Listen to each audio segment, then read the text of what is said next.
Good evening and welcome to our Thursday evening workshop. We have Director Roy joined by Director Gagne, who's brought the cavalry here from Public Works. Director Roy, please kick us off. So first, we're going to go over the personnel and benefits. Just wanted to mention that the budget is now online. If you go to www.lewistonmaine.gov, go to the department, choose Finance Department. It's on the left-hand side, or you can visit either the City Clerk's office or the Lewiston Public Library. They have a hard copy. One second, Director Roy. Councilor Gallant, did you have something? Well, I'd like to make sure we clarify a few things before we start. We'll be doing thumbs up if we agree with an area and move forward, as we did last year. If we decide to cut or not cut something for each item. Yeah, sounds great to me. Okay, and I'd like to know what 8% looks like, so I know the difference between the 10-year projecting and how much additional money might be available if we went to 8%. So as we're looking at this, I'm not trying to get to 10%, I might be trying to get to 8%. For the city expenditures? Correct. Okay. Okay. All right. Director Roy, please continue. All questions for budget are suggested to email Brian O'Malley or public comments at lewistonmaine.gov. Reminder, on Monday, you have your school budget meeting at Green Ladle at 5:30. So personnel services and fringe benefits can be found on page 17 to 31 in your book under the personal tab. Overall increase of $1.2 million or 3.5%. Your table of organizations is on page 17 that shows how many employees are in each department. And at the very bottom, you'll see the ones that have been frozen. There are no new positions in this current budget, no new services in this budget.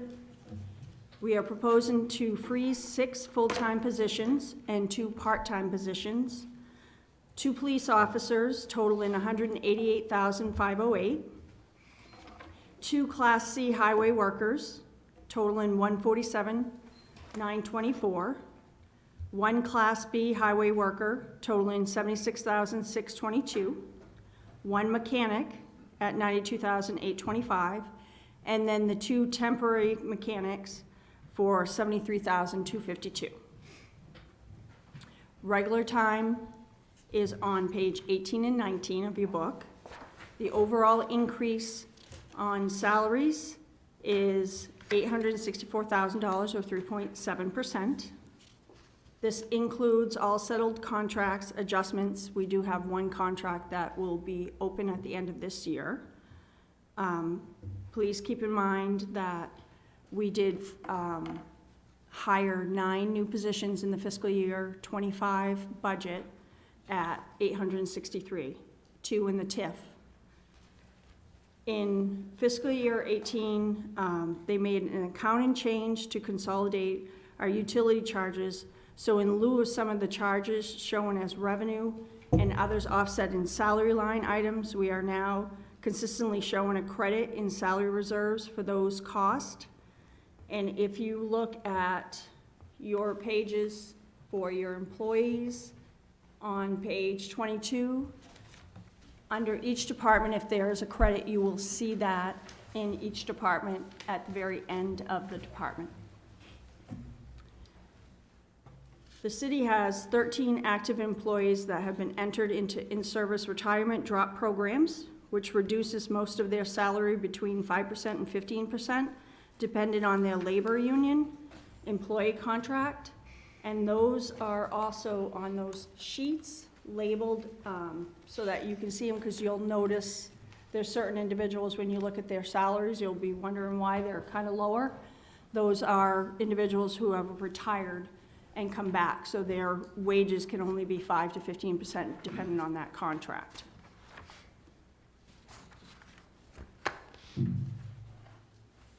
The code enforcement budget reflects a CDBG fund credit for the inspector of $64,409. Overtime on page 19, the overall increase is $208,742 or 8.3%.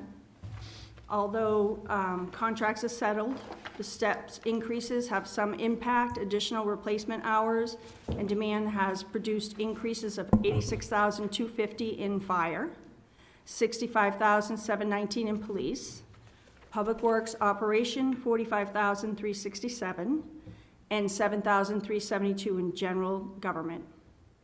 Overtime for public safety is contractual obligated within the union contracts to cover shifts. Just wanted to note that.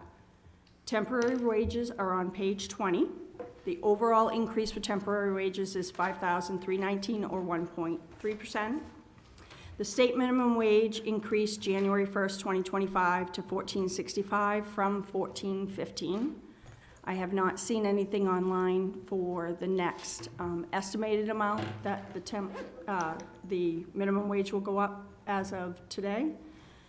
Increase in elections of 24,507. This is due to one more election in this fiscal year than we had in last fiscal year. Increase in winter operations of 2,000 for CDL drivers.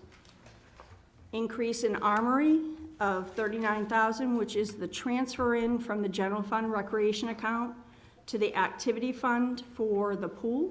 If you remember that last year, she's asking for a little more to cover more of the salaries and the fringe benefits. So she's asking for the transfer of $52,000. An increase in library temporary wages totaling $3,063. On other fees, page 20, overall increase is $69,191 or 38.6%. This is mayor, council, and board stipends along with the attorney fees. Fringe benefits is on page 20 and 21. Overall increase, $168,387 or 1.3. Fringe benefits are considered contractual obligations due to union agreements. As mentioned above, the only way the city could adjust fringe is to eliminate positions, as we mentioned last year. Severance pay increased $8,000. Main PERS, which is our retirement, decreased by $86,868. The special plan for police rate is 13.2 along with fire. And the regular PLD plan is going up from 10.2 to 9, from the 9.9 last year, or this current fiscal year. Additionally, Maine PERS requires a 5% contribution for employees that are retired and rehired. Deferred COM is a decrease of $12,866. FICA, which is the Federal Insurance Contribution Act, increased $80,136, reflects increases in salaries and minimum wages. Retirement health services, conversion of our sick time in some of the groups, vacation time is converted to funds deposited for post-retirement health cost. Contributions were estimated to decrease slightly. Due to the budget needed to complete before the actual calculations, we might see an adjustment to this. The pay for this is only done in this week's payroll. That's going to be next week's. So at that time, we will know if we need to adjust it, and I will bring that to your attention at the next budget meeting if we need to adjust it. State of Maine family medical leave. On July 11, 2023, the governor signed into law the Maine state budget in 2023's Public Law Chapter 412, which includes the creation of a new program of paid family and medical leave. Payroll contributions began January 1st, 2025 for any of our contracts that were open and all of non-union. Beginning in 2026, eligible workers will be eligible to take up to 12 weeks of paid family and medical leave.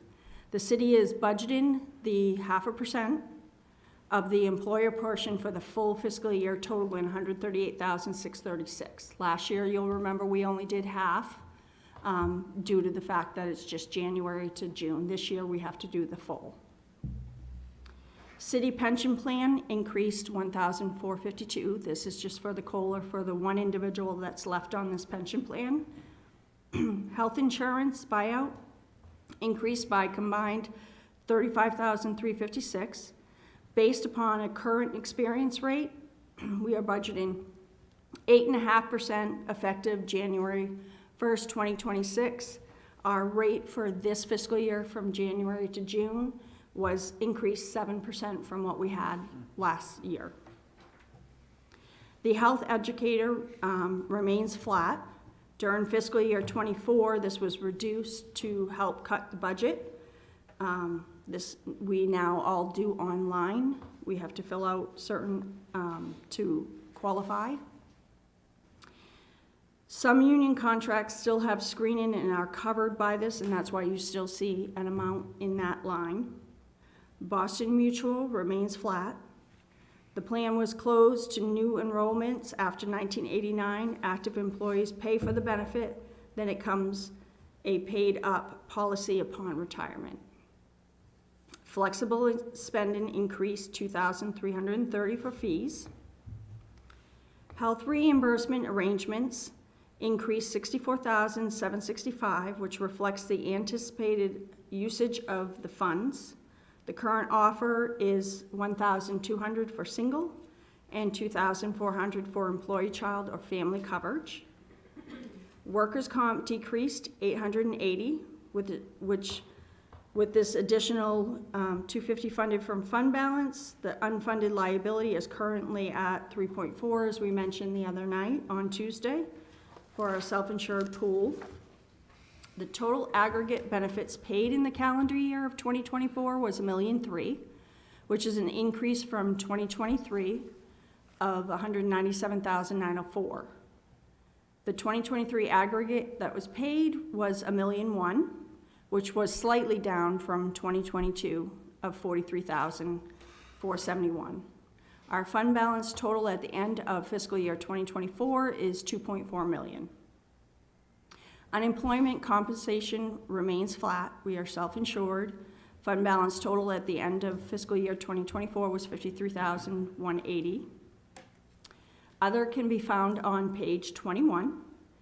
Increase of $53,891 or 1.9%. This line item reflects both the internal and external billing for the municipal garage. The journal entry line reflects internal charges to the other department divisions, which are net to zero on the general fund. The cash line reflects external billing in this case. So you'll see two lines within your budget, and those lines are differentiated between whether it's billed within the city or whether it's billed out of the city. Capital outlay and one-time repairs are on page 32 and 34. All capital is funded through fund balance. Request total $6.8 million. This leaves a coverage of 10.01, as you saw on the slideshow on Tuesday night. The target percentage is 10%, which allows $7,968. The LCIP recommendation is on page 34. Closed cap needed to reach the 80% rule, assuming that we're going to use interest and bond to decrease the city's Lewiston CIP projects to $9,841,675. We are now $7,003,000 over the 80% bond cap. That's it for personnel and fringe and other. Do you have any questions on any of these items? Yes, Councilor Chittum. Thank you, Mr. Mayor. Just to clarify, the 80% rule takes us to 9.8 million. That's the last number you gave us.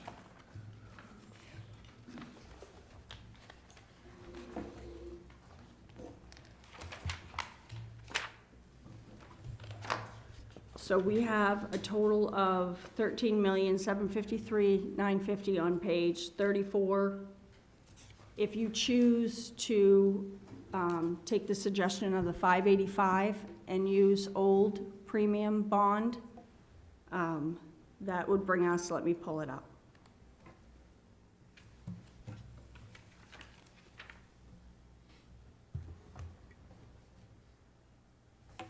I believe that would bring us down a little bit more.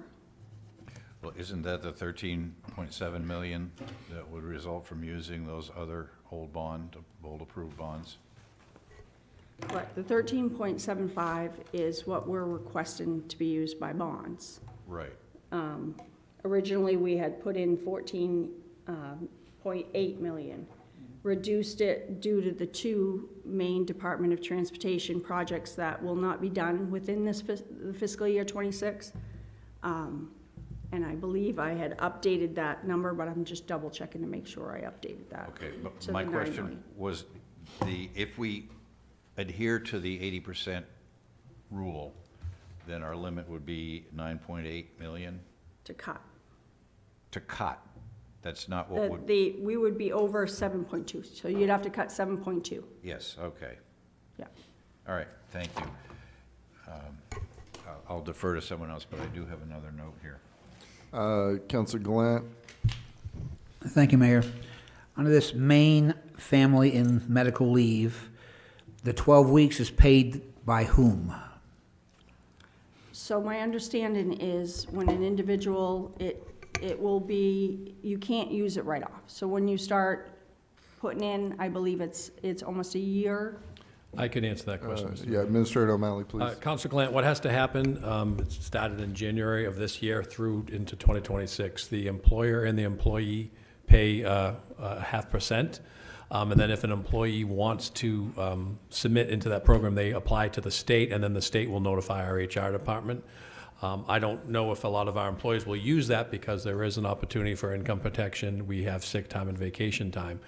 But the way it's been explained to me what the rules are, they can't double dip. So if you were on sick time here at the city, you use your sick time or income protection, then you went to the state, they would deduct the amount of time that you're on there. So this payment will come from the state, but we have to do a monthly payment to the state based on our number of employees. And the rules are anybody with 15 or more employees has to take part in this program.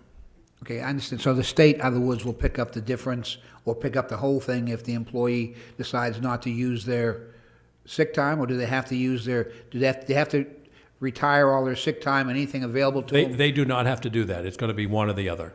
And the amount that the state will pay will not equal to what if they were using their sick time here. So it's not a full 100% reimbursement for their time that they're out. Thank you. Counselor Chittum, yes, back Yes, to you. to follow up on that, the city is responsible for 0.5% of the salary to fund the city's portion of the paid. Of each individual employee's pre-tax salary, that is correct. That's what Okay. it says right now is 1%. All right, and that's the 138,000. I think that was the number that's listed in the budget. Director Roy, I have a question about employees. We have 364 full-time employees that are direct funded from the general fund. And there's an additional 11 that have exterior funding, CDBG, TIF, et cetera, et cetera. Do you have off the top of your head how many of those are union employees subject to a contract and how many are non-union? I would have to get that answer for you. I know all department heads, deputies, some deputies are in unions. Department heads are not. So I'd have to find out for you. I can get that information. Okay, I'm curious, and where I'm going with this is that the contracts obviously stipulate annual increases for anyone who was in, and I think there are 6 or 7, Administrator O'Malley, union contracts that our employees fall under? Yes. Okay, and those specify annual increases? There are COLA, cost of living increases, that are built into all union contracts. All right. And then what the policy has been for the non-union, they follow, they will get a COLA based on whatever where the decision is made for them. They don't have anything built in. So the non-union doesn't necessarily get a 2.5, a 3, or a 4. It's just what the decision is made. But all the union contracts have COLAs built in. Okay, and you anticipated my question, but the next question is, who makes that decision? Is that your decision? That'll be you folks sitting up there. Ah, okay, all right. I don't want to frighten anybody, but it's entirely possible for us to say that there, for non-union employees, there is a 0% increase in COLA this year. We have the authority to do that, is that correct? That is correct. And Okay. this, when you do that, just realize your higher-end union employees then catch up to Yep. our departments and our deputy heads. It's a complex situation, I realize, but I just wanted to get a sense for what our authorities are. Thank you. Yes. Counselor Gallant. Thank you, Mayor.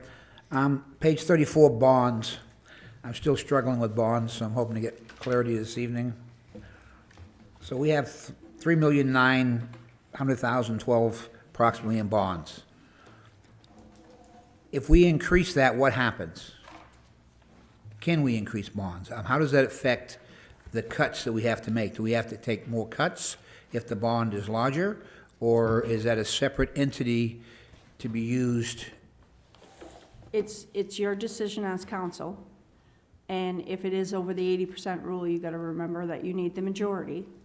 But it is your preference if you wanna go over that 80%, if you wanna look at stuff that we moved out of the LCIP and wanna add it back in, that is your decision to do. Okay, because I still have a grave concern that we're running out of bond money to allow us our 80% rule to be able to manage our city at some point. And, you know, at some point, we have to increase that in order to get the payback that we're going to need to be able to operate. That's a correct statement, is it not? Remember, nothing that's in the operating can be put in the LCIP. No, I understand that. What I'm saying is that the bond itself, a larger bond itself, would then allow us in a couple of years when it's sold, how that works, to have a larger number to work with than we are this year. As you increase and retire to do that 3-year comparison, it would, yes. All right, thank you. Counselor Harriman. Thank you. As kind of a follow-up on that, is the debt service that's in this budget here, is that based on the full amount of these bonded projects? No, so what you see in the debt expense is what we currently own, and then the estimate for the 2024 that we will be selling in September. Okay. So if we did go over the 80% rule by quite a bit, like this, if we approved all these requests, then it would show up in a year or two? In 2027. Okay.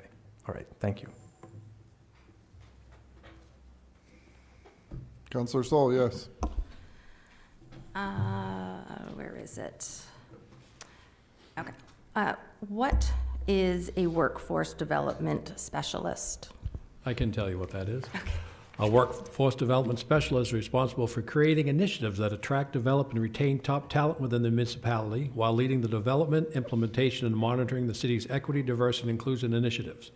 The workforce development specialist will work within administration but will serve all city departments. This role focuses on engaging employees through events, collaborating with department heads to improve retention, fostering partnership with local organizations and nonprofits to enhance workforce pipelines, and ensuring diverse candidates have opportunities to thrive in municipal roles.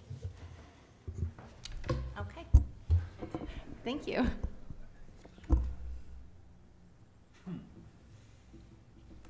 Anything further, counselors?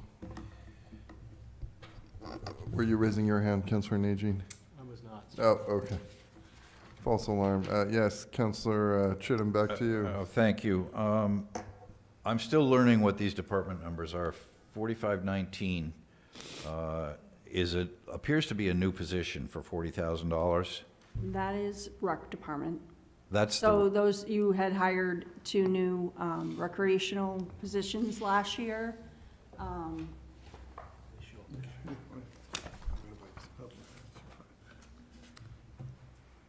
A youth family recreational aide and a community sports aide. okay, and those were just hired or anticipated to be hired for They were hired in fiscal year '25. so where did the money come from to pay for them if there was no line budgeted for their salaries? So I believe some of those are paid out of the recreational, depending on what the position is, out of the actual recreation. Some are paid under the general fund admin. Okay, so this is a new general fund expenditure. And the individual or the position was presumably paid for out of the rec funds last year and is now being transferred to the general fund? No, last year you approved during the budget process, when we did new services and programs, you approved those 2 new positions. So that's why they're showing up in fiscal year '26 this year.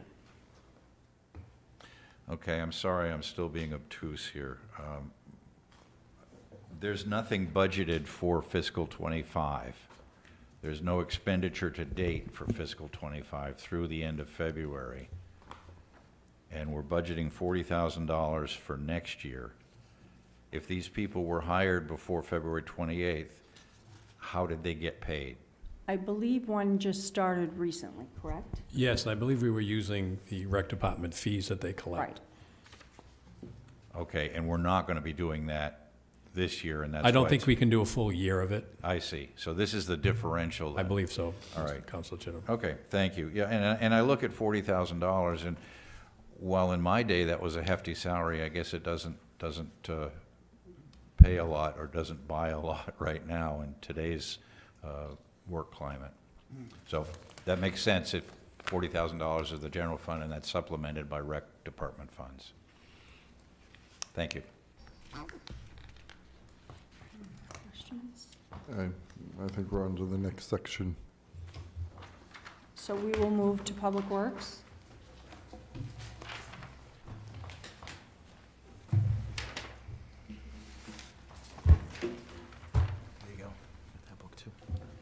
And as Public Works Department heads come to the table, if you can introduce yourselves, that'd be great. Kevin Gagne, Director. Louis Turcott, Facilities Manager. So under your detailed expenditure tabs, you're gonna go to page 44. We're gonna start off with general government properties. The overall increase is $94,122, or 16.9%. City Hall is on page 44. The overall increase of $13,039, 6.5%.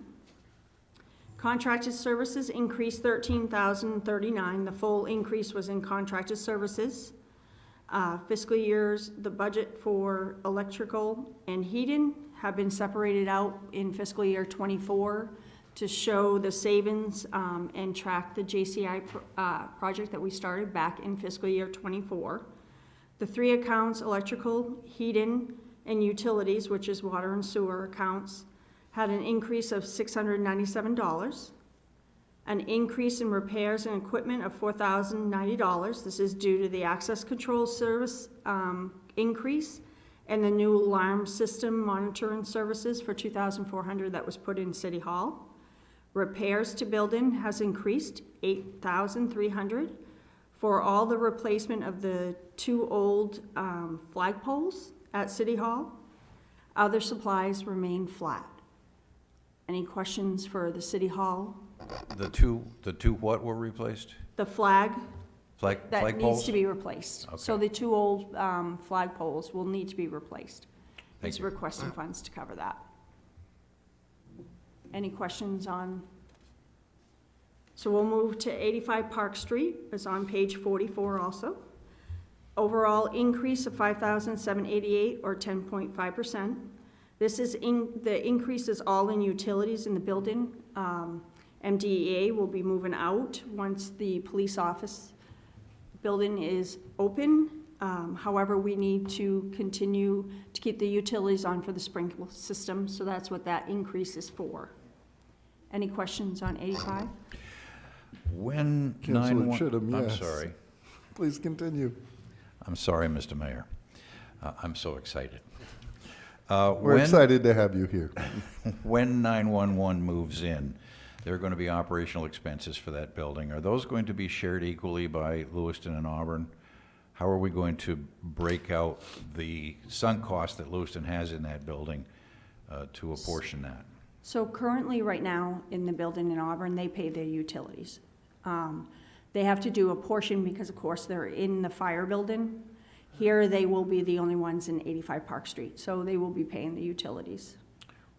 We will be paying the entire utilities for the building? 911 will, 911, so we'll get the bill and then we'll send them an invoice. correct. Are there any other costs in operating that building? I mean, we've got cleaning services, we will have cleaning services, and what else beside utilities and cleaning would we incur? I don't believe anything else. They will be renovating the building to outfit for what they need. They'll be paying for all of that. The two cities will be paying for all of that. And because they're requesting a bond, as you saw in the LCIP, Right. for our portion. So I don't see any other cost that will be in that building except for utilities, which they will be paying. Okay, I just want to make certain that Lewiston isn't paying hidden costs because the building is here, and that those costs are actually apportioned according to whatever formula we use with Auburn, so that all of the costs essentially should be directed to 911, and then we will reimburse them our share of that. Okay, so we're not paying anything for the building and its operation. Not that I'm aware of. I don't believe that any kind of lease has been done, but I don't believe that is what they're gonna be asking Okay. for. They know that they pay their utilities. All right, I'll address this with the 911 committee. We have a meeting Next week. Next week, all right. And Council Jim, I would just say that we have to maintain that building till they move in, but then once Right. they move in and we get all that settled, we'll work out all those Yes, details. okay. So I think, that increase right now, but once they actually move in and take possession of it, that will be a different number. Okay. All right, thank you. Councilor Najin. Yeah, so just to piggyback on that, one part would be that it just moves basically to a different line, right? Because ultimately, we'll be splitting those costs with Auburn, but it will be within the 911 call center budget. And the thing I would like to mention is that by keeping that building off the tax rolls, there is a hidden cost. So ultimately, Auburn had the 911 call center in the fire department building. We're taking a separate building that is currently off the tax rolls because it's city-owned, and making sure it's not being returned to a tax-paying entity. So, Any other questions on 85? Moving to Oak Street parking on page 44, overall increase of $8,955 or 12.4%. Contractual services increased $8,955. There was an increase in utilities of 2021. This is due to the increase in storm water fees. Repairs to equipment increased $7,040. For the parking gate system, contract split between the 5 garage. Repairs to buildings, $6,000 for repairs to the stair treads. Miscellaneous services have decreased $4,000 due to the security service. Last year, we were budgeting the security service within 3 garages. Now that they're doing all 5 garages, we split it, so you'll see in the 3, they'll have a decrease, and then you'll see in the other 2, the increase to offset. That is it for Oak Street. Are there any questions on Oak Street parking? Councilor Chittum. You mentioned stormwater utilities. That's presuming that the increase that we talked about the other night in stormwater fee. Correct, the 20%. Okay, thank you. Councilor Sol. What would fall under outside rentals? So that would be when they have to rent anything the equipment that we don't have on hand. Okay, so for equipment. Instead of purchasing, they would rent it if it's a one-time use. Outside rentals, is that,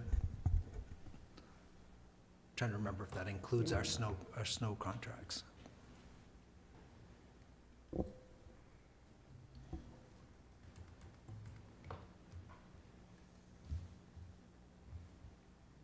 While we look into that, Councilor Najin. Well, oh. Or, sorry, did you have another question, Oh, Councilor yeah, well, Sol? when I'm looking at the numbers, I see, like revised budget and then actual, and I keep seeing 19,000, and then actual is 5,000, and then requested is 19,000 again.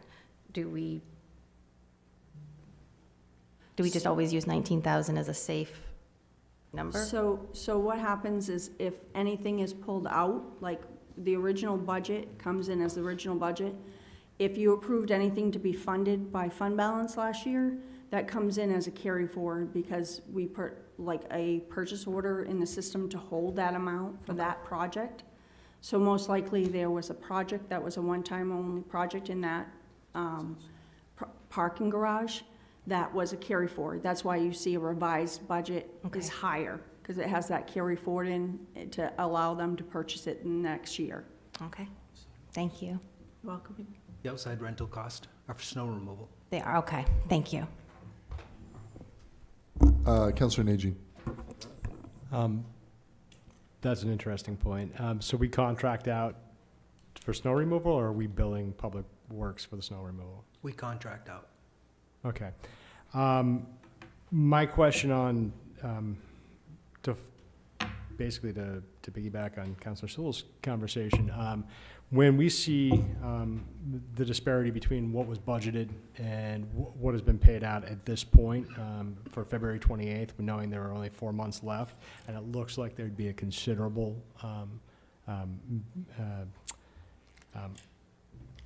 excess left over, what happens to that excess? Does that just get pushed forward in the same fund, or does that go back to the general fund?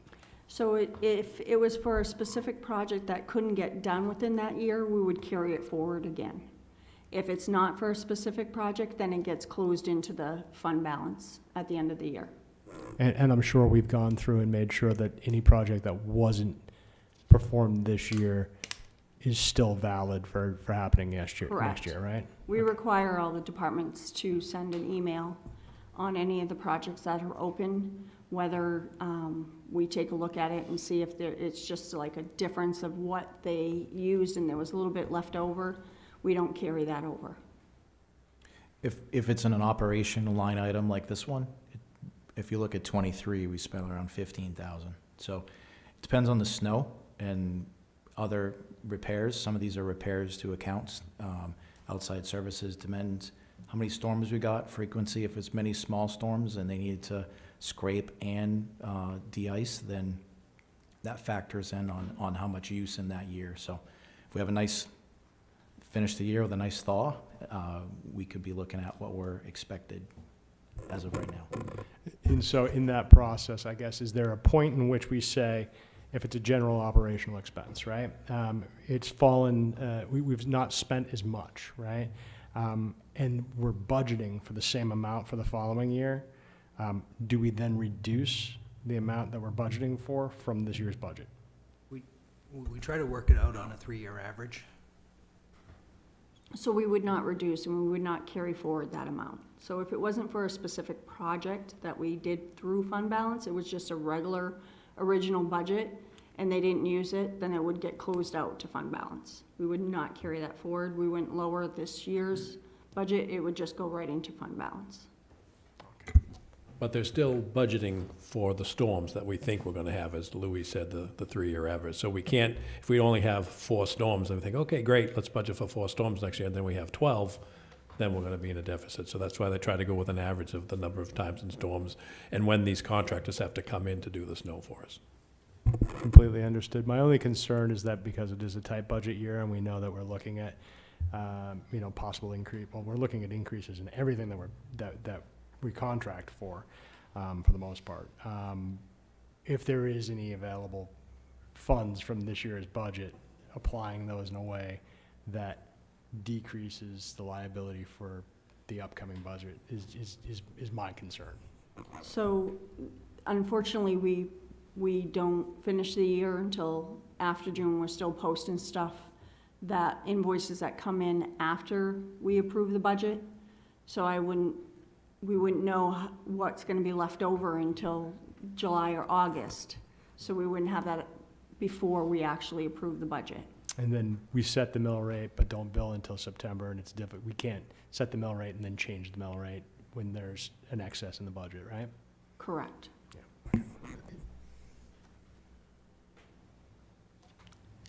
So next is Counselor Yeah. Chisholm, did you have something? Sorry.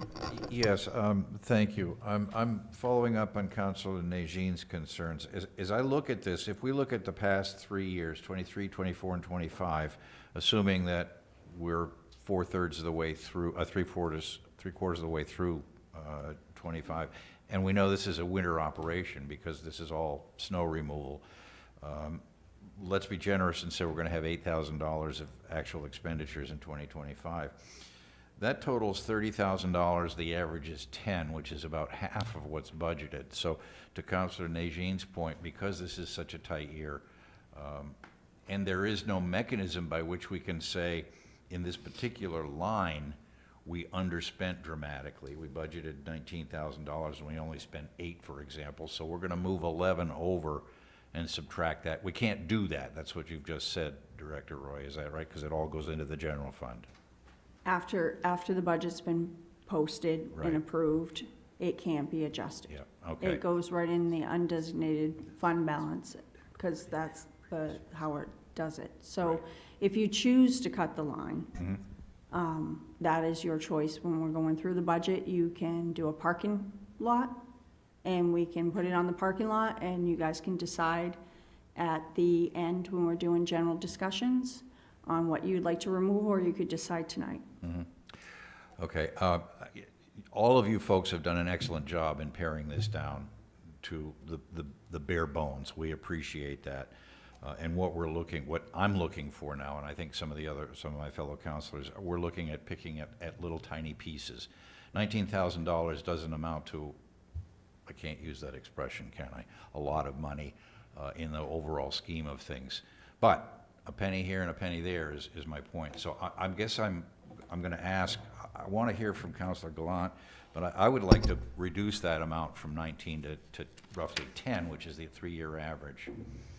So if we can put that on the parking lot and discuss that. If we can hold on that idea for a second. Let's hear from staff, and then we'll come back to you, Counselor Gallant. Just to comment on that 3-year average, what's one of the things that's throwing it off is that I think we added about $8,000 for additional plowing at the top deck. Since the Jubilee Center moved in, we have the construction project going on, that's forced a lot of additional parking into the garage, and so we wanted to be prepared for the overflow. So that average is a little bit off. That's why the number seems high. All right, thank you. Counselor Gallant? Thank you, Mayor. Did you not also say that that fund is used for something more than just plowing, or is it strictly plowing?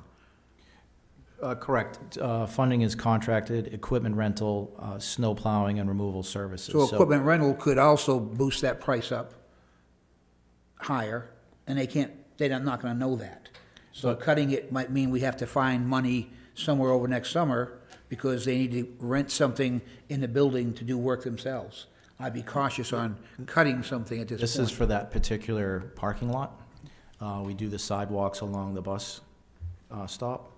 So this is universal to all of our operational accounts like this. I think it's a good discussion point to kick off from. If we don't have to spend it, we're not.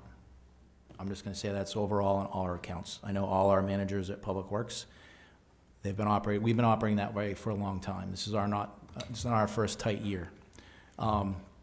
With that said, we've also had instruction from admin, so we're only gonna do what is needed to be done to provide services. And if it's renting something, if we can do an internal rent or something like that. So we're looking at 19.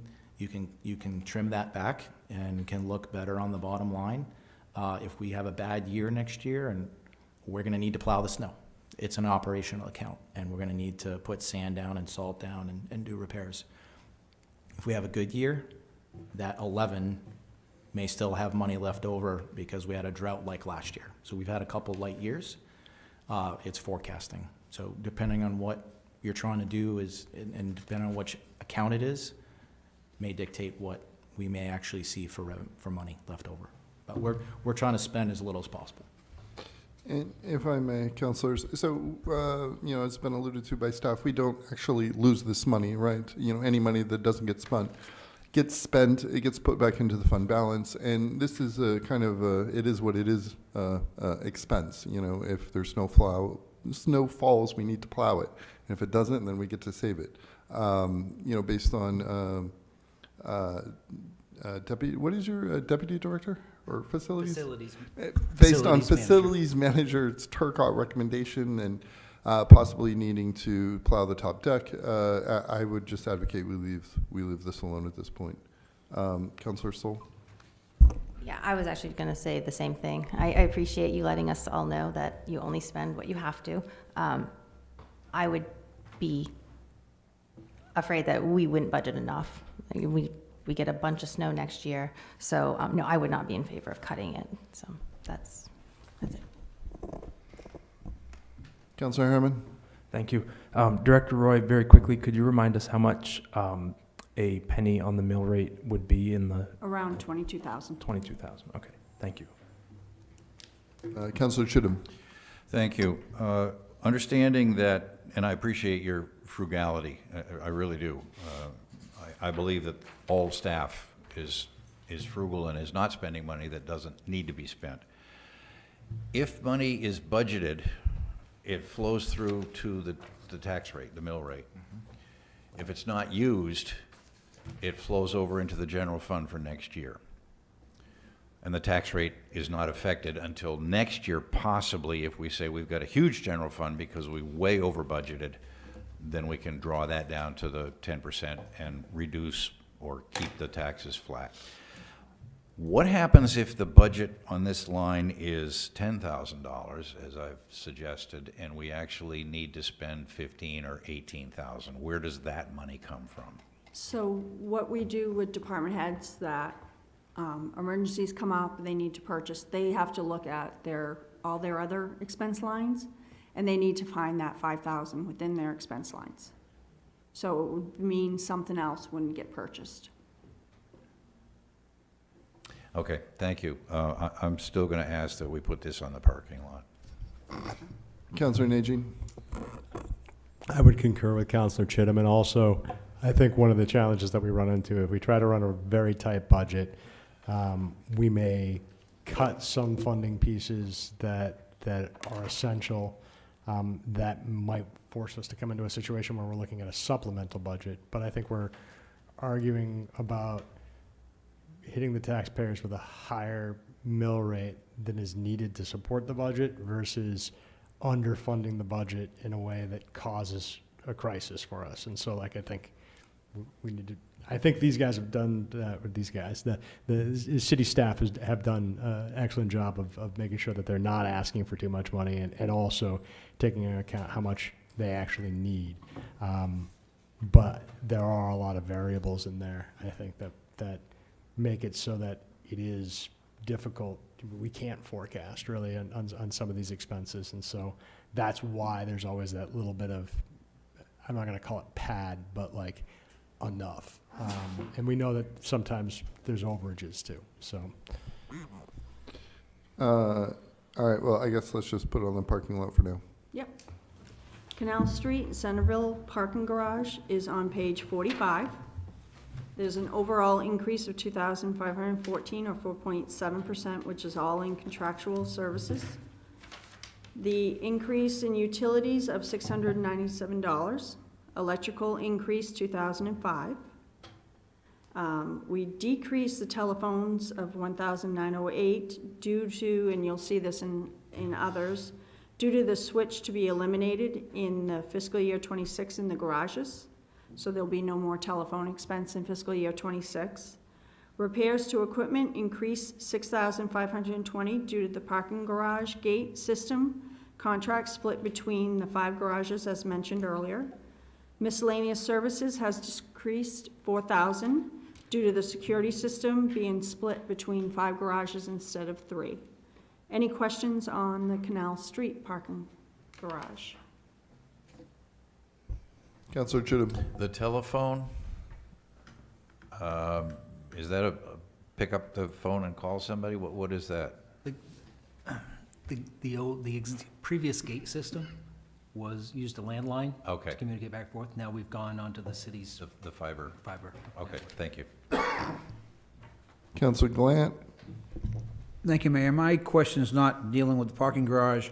It's dealing with the parking lot. We put things in, as we talked about the other night, we could end up at 100 items. I think that an item going into the parking lot should either get a thumbs up or a thumbs down. If it doesn't get enough thumbs up, it doesn't go in the parking lot. So we don't have to do that again at the next time we go around. I just think we could end up with, if we all agree it should go there, then it'll be there. If we don't agree, then it's just same thing we're gonna do when we rehash it out. So I would just soon try to eliminate it up front if we can. No, and I appreciate that feedback, Councillor Glant. I tend to disagree, though. So otherwise we could end up on voting things twice, right? Not voting, but considering things twice to put it onto the parking lot and consider it again when we go through the parking lot. And it's my experience, what has happened, we can certainly feel one way one evening, and a few evenings from now, we can gain some perspective and feel differently. So I don't think that we should, gatekeep the parking lot. If a councilor wants to put something on the parking lot, we should just add it to the parking lot, and then we can consider it later. If there's 100 items, then we will go through them. Hopefully there's just a handful. I think that there will be less items to go through this budget season than in years past, since we're really not considering any new programs or services or new staff positions. I don't see we've added one right now, so we're not quite to 100 yet. I think we're okay for now. Director Roy. Chestnut Street and Parking Garage is on page 45. Overall increase of $15,976 or 42.9%. Contractual services increased $19,935. Utilities increased $700. Electrical decreased $1,920. Telephone decreased $920, as we mentioned earlier about eliminating the phone switch. Repairs to equipment increased $6,545 due to the parking garage system contract between 5 garages. Miscellaneous services has increased $16,000. This is one of those garages that was not budgeting the cost of the security, so you see a larger increase in this one. The services going up. The fixed cost is the land lease that we have with LA Railroad Company for Lincoln and Cedar Street lot. This decreased, you'll see, by $3,959. A new lease was just signed recently, lowering the lease to $1 a year. Any questions on Chestnut Street parking? Southern Gateway Parking Garage is on page 45 at the bottom and the top of 46. The overall increase is $8,645 or 9.8%. All-in contractual services, utilities increased $713. Electrical increased by $7,014. There was a decrease, of course, on the phones of $1,920 due to the switch. Repairs to equipment increased $6,538 for the parking garage, gate system, and miscellaneous services decreased $4,000 due to the security system being split between the 5 garages. The fixed cost is a land lease that is with Franklin Trust for 50 years and has a periodic escalator. Any questions on Southern Gateway? Councillor Chittum. Thank you. Yes, I noticed that repairs to equipment was requested at nearly $25,000 and cut to $7,600. Can you talk about that? Yes, I believe that was moved to fund balance.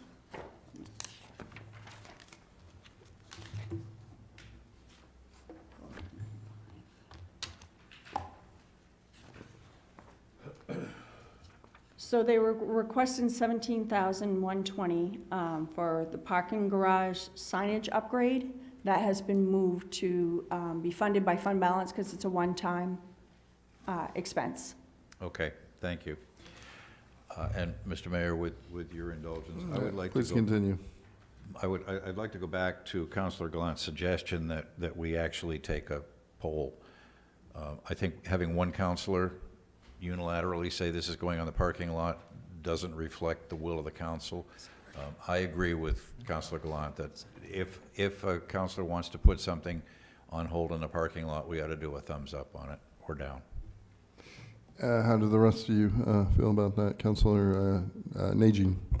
So the budget process was pretty onerous last year because we were not extremely skilled in going through it, and I think we tortured city staff to a certain extent. I know that as we're going through this budget, there will be pieces that will make more sense as we go through. And so by putting some of these pieces on the parking lot, even if not everybody agrees up front, it may help us to make those final decisions better.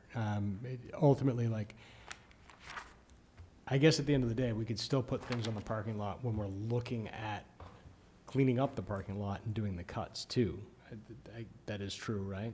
Does anybody object to that concept? So like, what I'm saying is like, so for instance, if I wanted to put the signage right now in the parking lot, right? I would say, why don't we put the signage on the parking lot? And then maybe we decide to go forward with it, right? But if we don't put the signage on the parking lot, when we're making those cuts, can we still bring up cuts that aren't on the parking lot? Yes.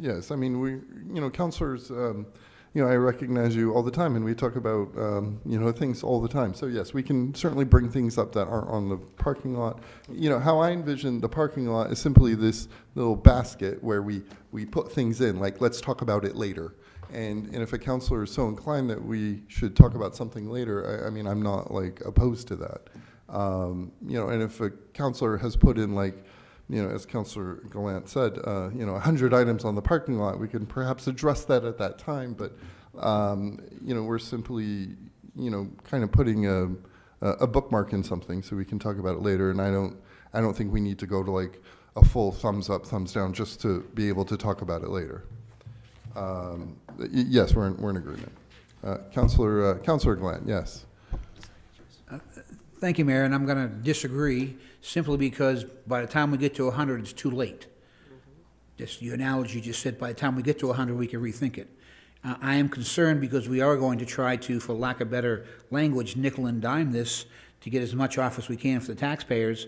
And somebody can say, one person can want one item, you want one, they want one, and all of a sudden we're going to have a very long list because we are more knowledgeable now on how the budget works. Granted, it's the first one, but we have a long haul still in front of us. So if we all agreed right now that it wasn't a good idea to put something in a parking lot because we're all going to say yes then anyways, then it's gone, it's done. We have to live with the will of the council. That's why I wanted to do it that way.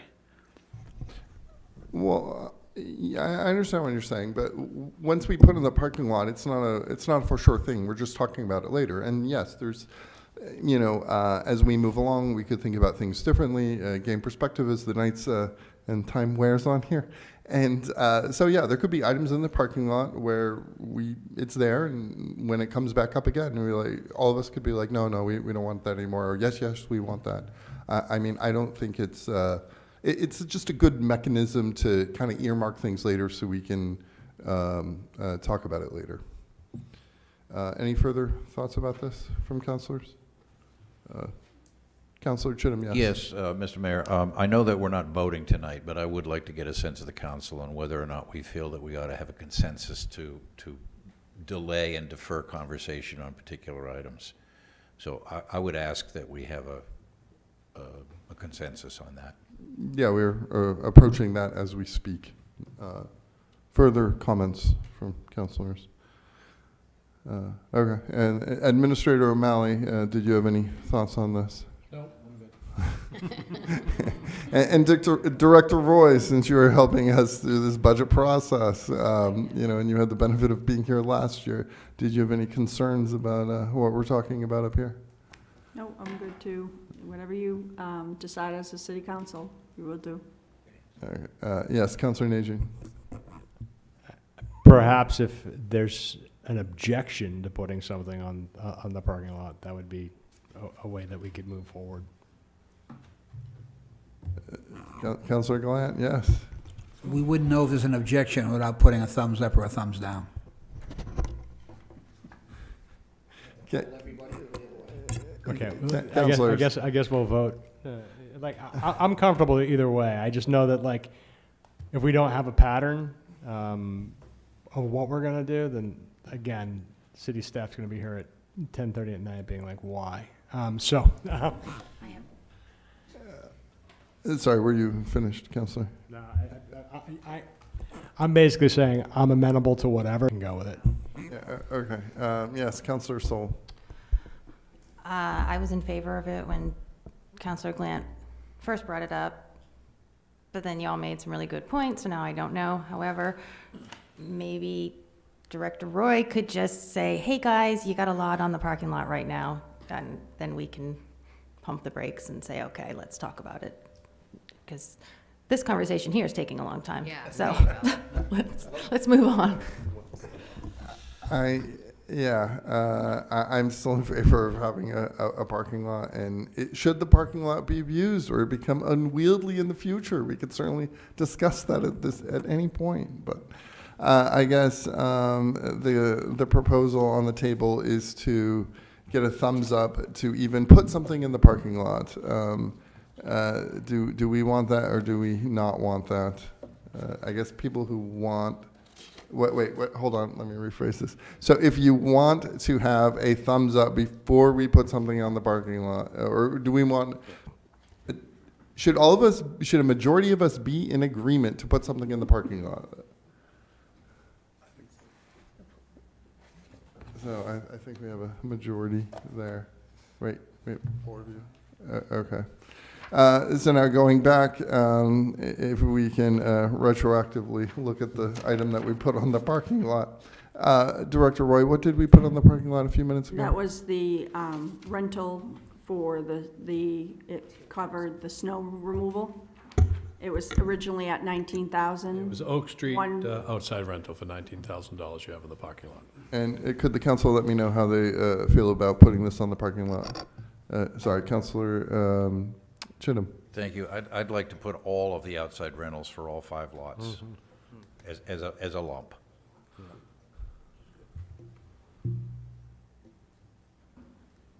Did you notate that, Director Roy?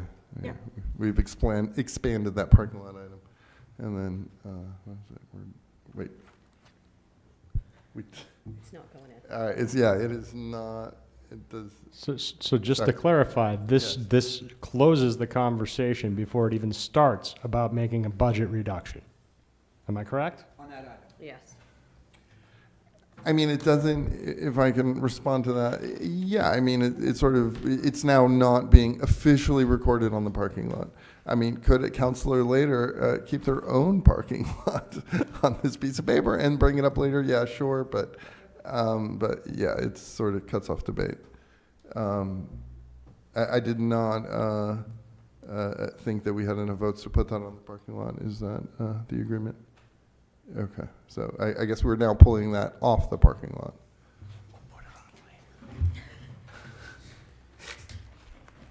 Parking lot is now empty at this point.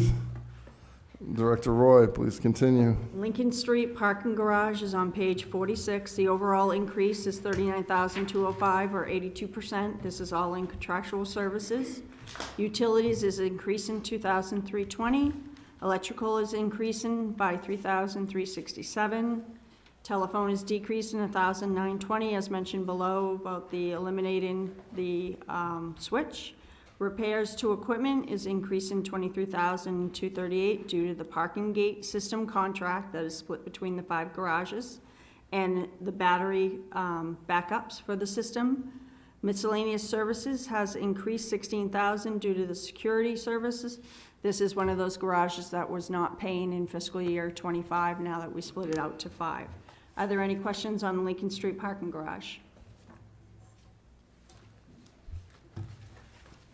Councilor Glenn, yes. I didn't have a chance to have a question on a previous parking garage. I'll have to step back just a second. I'd like to understand what the land lease is. I mean, is this going to go on forever? For Southern Gateway? Yeah.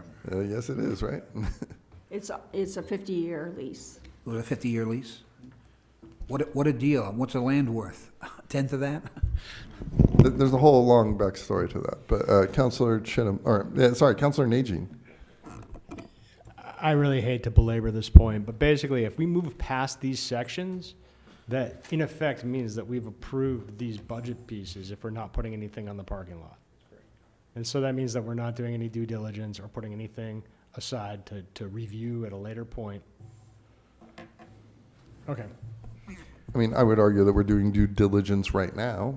Sometimes the due diligence comes from the conversation that you have now and the follow-up that you do before you approve the budget, right?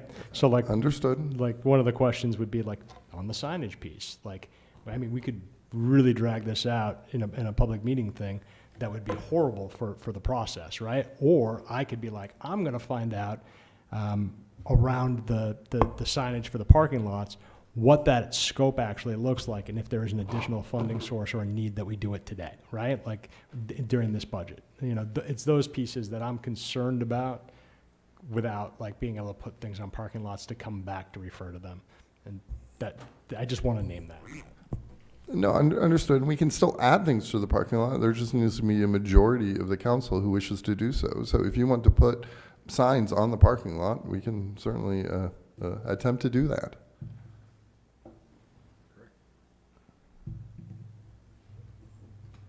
It just seems highly irregular. I don't think that we've ever done it this way before. And I've watched a lot of meetings, so, but. No, you're absolutely right. We haven't, but a majority of us voted to do it this way, but we could certainly reconsider that decision at any time. Councillor Chittum. Question for Director Roy, maybe Director Gagne. Why do we break out the individual parking garages instead of lumping them all together as a?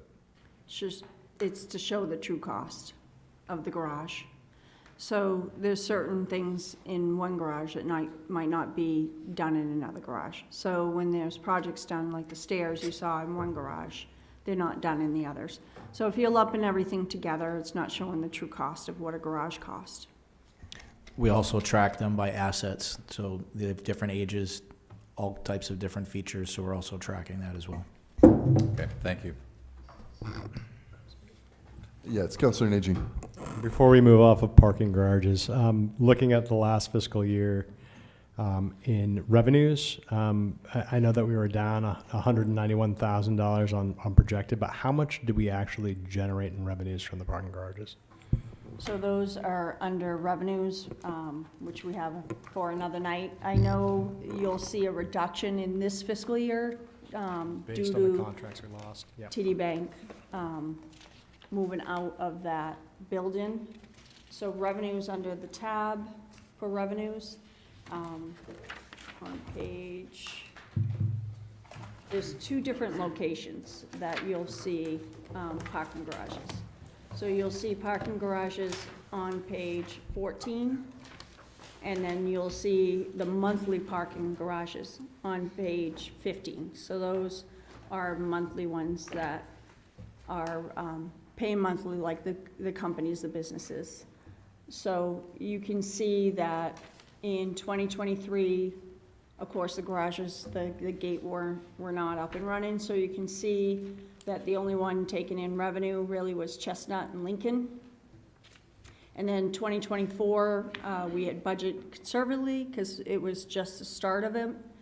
And then you can see the revenue coming in for 2025. We did not increase. There are a couple of them that are a little higher. I believe it's Oak Street.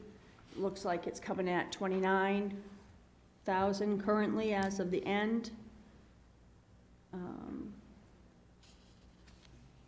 Chestnut is coming in at 13,000 currently. We budgeted 14. We just budgeted conservatively, not knowing where it would be, and if businesses are not, if they move out of their building, and we don't have currently anybody going into that building, we lose all of those. Just like TD Bank, it was a large amount of permits that we lost all at once. Gotcha, okay, I just trying to mentally offset what we generate with revenues with what we're paying We in pay for maintenance. expenses. Yeah. Councillor Najin, your point about the parking, the signage, we can certainly, attempt to put something in the parking lot now. However, there will also be a number of budget workshops dedicated to general discussion. So that will also be a time for councilors to bring up any concerns that they had during previous workshops at that time. Councillor Chittum. Thank you. Picker House lofts are going to be coming online fairly soon. Do we have an agreement with that developer, Stanton, to provide parking in the Lincoln Street, Chestnut Street garage, I guess? I think there's, I don't know, I'm not aware of agreement. That would be on admin or development, but I can tell you that we've been improving sidewalks and mobility so that people could utilize that parking space and then get to picker lots for the parking that's not available on that site. Okay. And do we, I know we know, I don't know when the Continental Mill, which we do have a parking arrangement with, when will that be online and when will we be releasing spaces in the Chestnut Street garage? I can say for Picker Lofts, I don't believe we have any parking agreement with them. I believe most of their parking is going to be on site, and if people want additional parking, they would go on their own to the city to get spots over at Chestnut Street, Lincoln Street garage there. With Continental Mill, when that's going to go online, I couldn't give you an actual date, but there is some arrangement for them to have their folks park at our location, and they believe that there is no set number that we gave them, but they're going to have their tenants get the parking on their own from us. Okay. So that would be nice once that happens, and that's why we have to make sure we maintain these things. We have to plow it. You know, we're having an increased use over at Oak Street. That's from the folks that live there, but now with the construction, people are up on top, and that's why we're having that discussion about plowing the top, where in the past, in order to save money, we weren't plowing the top of the parking garages, but some of these we do need to have, be able to utilize that space. Okay. Thank you, sir.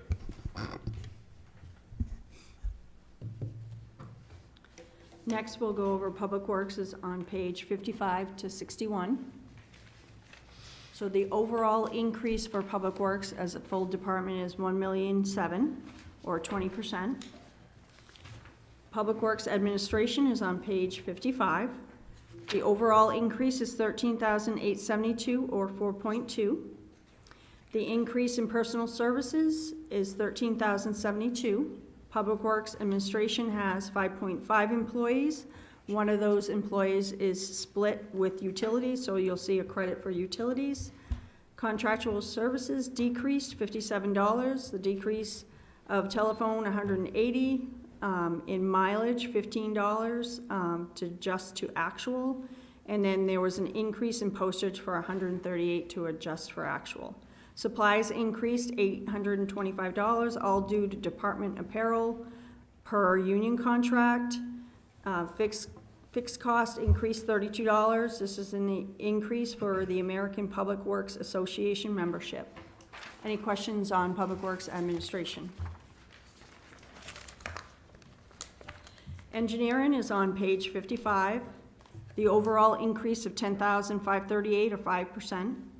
Personal services increased $12,644. This is for engineering hours for non-projects.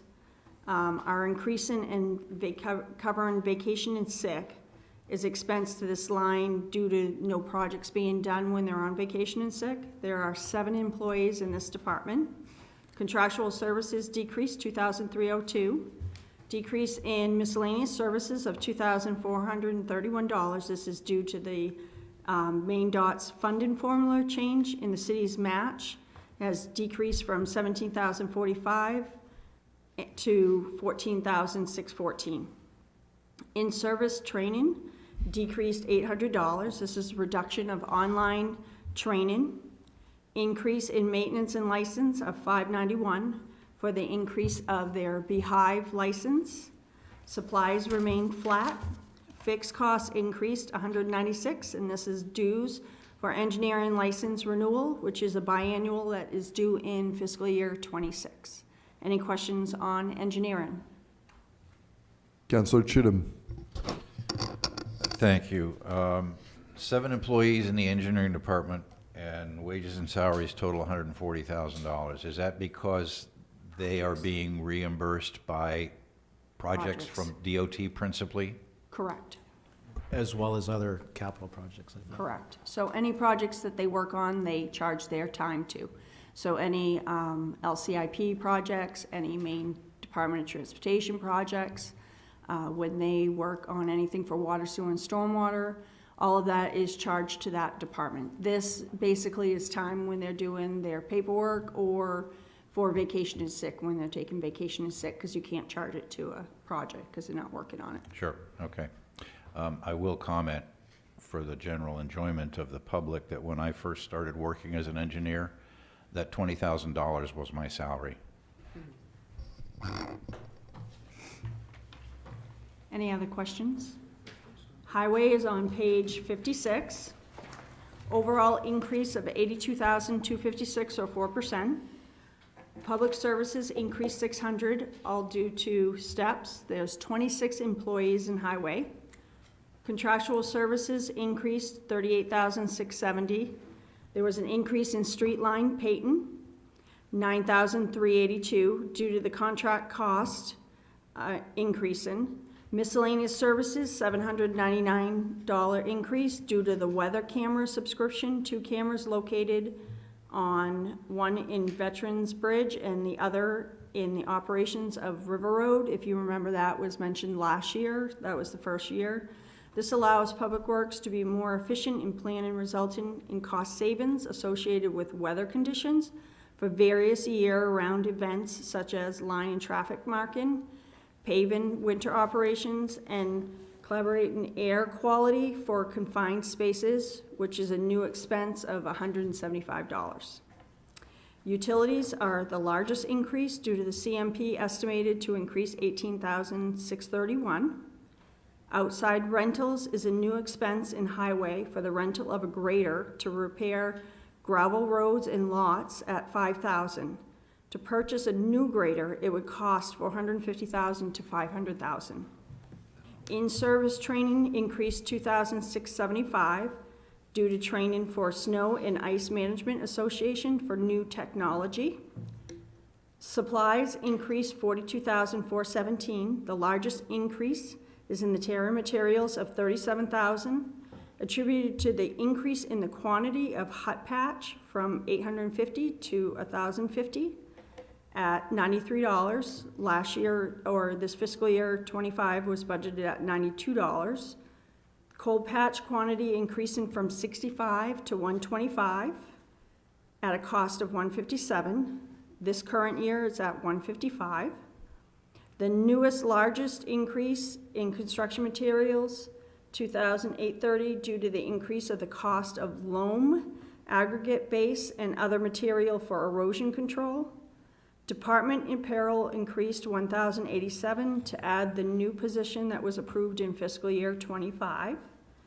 Fixed costs increased $569. This is all in the dues. In the Dig Safe membership, estimated at 5% amount. This membership gives notice to the city when contractors plan to excavate on city sidewalks and roads. There are also new dues for Snow and Ice Management Association, memberships of $440. Capital outlay remains flat. Any questions for highway? Councilor Najin. So one of the things that stands out is other betterments had a huge expense for the budget for 2025, and it's a much smaller one for 2026. And I'm just wondering what that is. Ultimately, because it looks like we're shifting, like, ultimately the resurfacing is now $4.5 million that we're looking at requesting, but then the recommended is 0, right? And then, So the other betterments, yeah, account 4331457000. That is a reduction that went to fund balance, and that was to do some retaining wall repair for the Bridge Street Bridge along the CSX railroad abutments. Those costs haven't come in higher based on fees coming back to do the inspection in addition to the repair that we had set aside. So those funds are to cover for that. okay. And as far as the grader is concerned, what did we do before this year? Did we have a grader? We've owned a grader, and at this point, last year we had several repairs needed. The mop board had been worn out. We needed to get one that was weeks out, that we were down and not having that. So the grader to get parts is no longer easy to get parts. It's way obsolete. So instead of investing in a brand-new grader for 2 gravel roads that we have, we were saying that we can save a lot of money by renting it as we need it. Okay, and we have 2 gravel roads total, like how, like We got Brad- 181 miles of Bradbury, paved, right? we get out to the lake and Lewiston Public Works maintain the access road for the water treatment plant up in Lake Auburn. So, you know, we are paving more of our roads, and we don't believe we need to buy a new grader. Councilor Glant? Thank you, Mayor. Other bet, resurfacing, that's when you talked to us the other night about not doing any road work. Covering, so I have a question. What, has anybody quantified what it costs for us to put patches and the cost of patches out there? I mean, obviously it's not gonna be $4 million worth, I would suspect. However, there's gonna be a fairly hefty cost. I mean, just on Webster Street alone, there's gotta be 30 spots between, you know, East Avenue and my house alone. It needs some kind of work done, which is manpower and materials. I'm just curious, you know, has that been quantified? Are we really helping ourselves by not doing some of this work and just paying it out in a different way and across the line? So we are doing patches with crews in small. The last time we spent some of the FY25 money in the fall actually subbing that out because of the time of the work, the equipment needed. So they did some small shims on Main Street, and that got us through this winter. And I think those held up very well compared to Center Street in Auburn. So the reality is we've got potholes, you know, coming up every day. This is the season for it. We do have 2 hot boxes that we utilize, so we're using hot mix, we're using whacker plates, we're doing good technique, but there's a limited amount that we can do. So without scaling up with more equipment, we do outsource the larger patches, and the water division does sub out that work as well.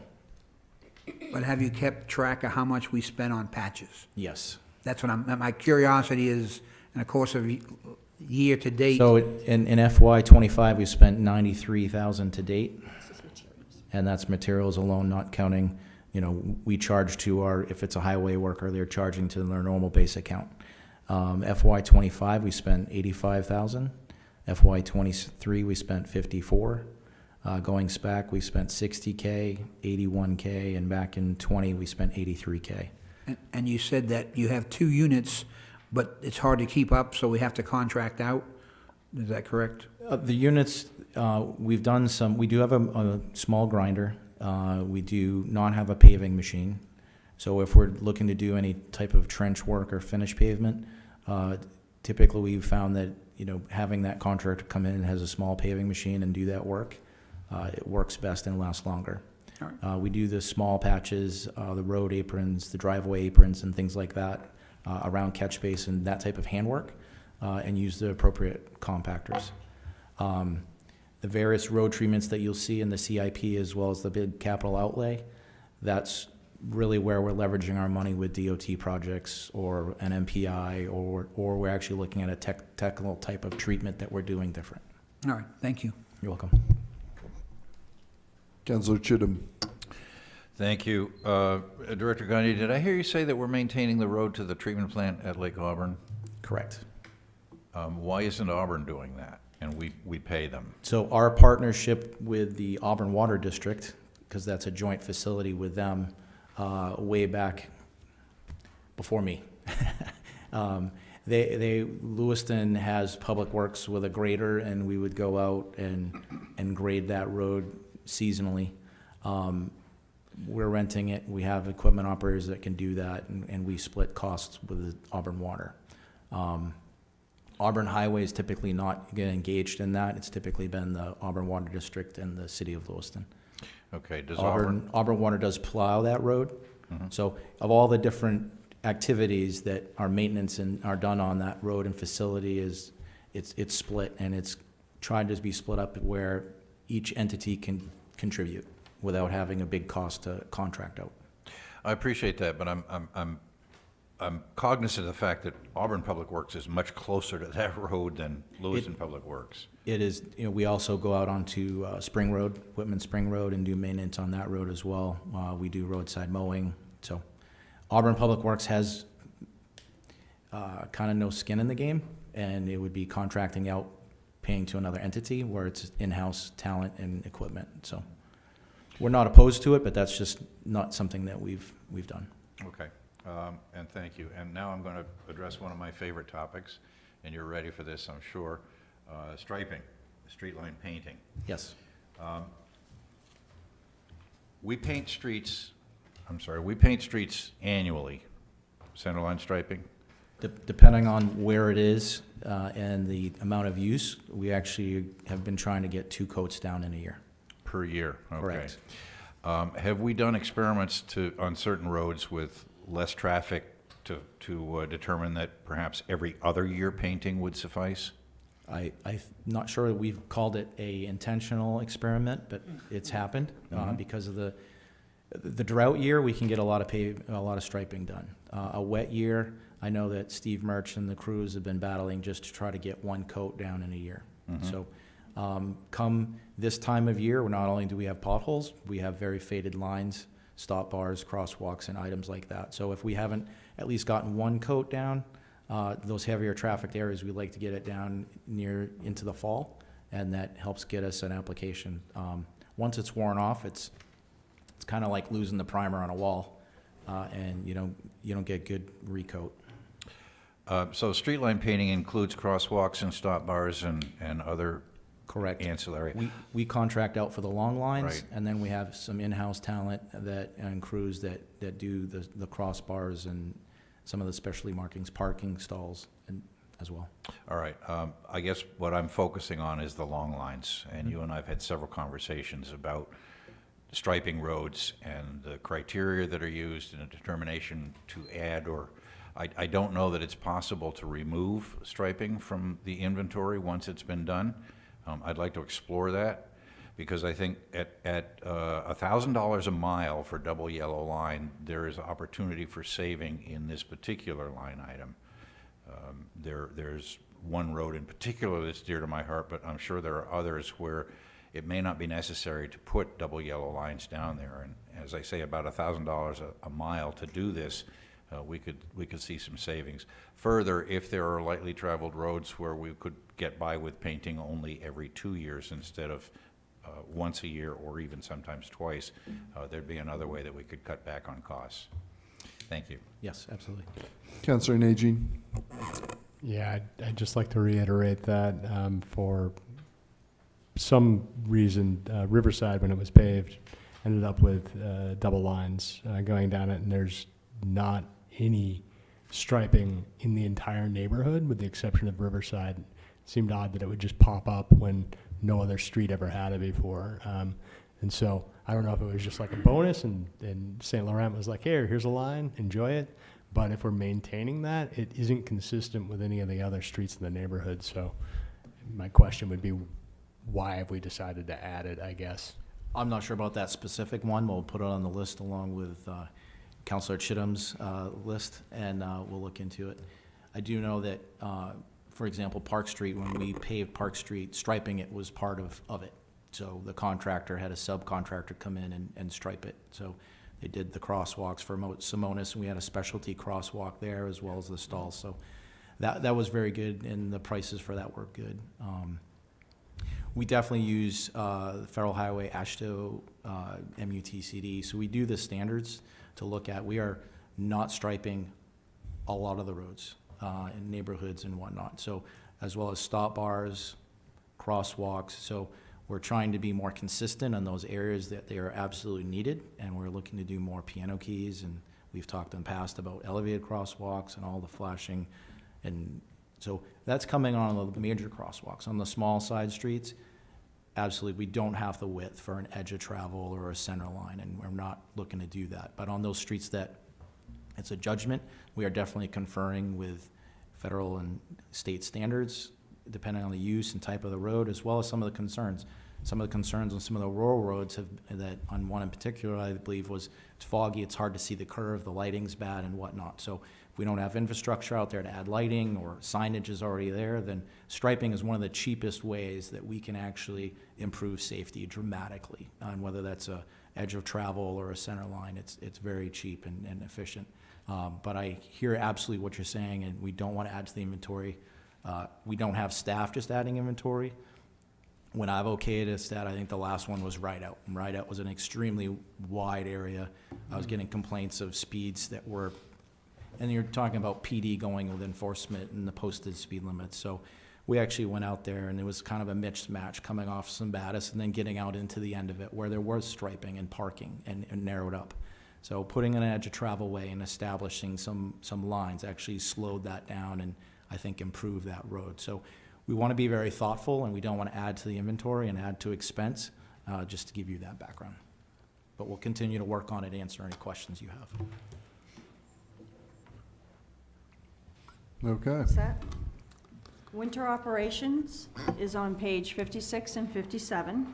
The overall increase is $57,073, or 4%. Personal services increased $17,998. This is for the projected coverage of storms. Contractual services increased $28,500. Outside rental, this is the same as you saw in highway. It's for the rental of the grader for winter operations. Again, to purchase the grader, it would cost $450,000 to $500.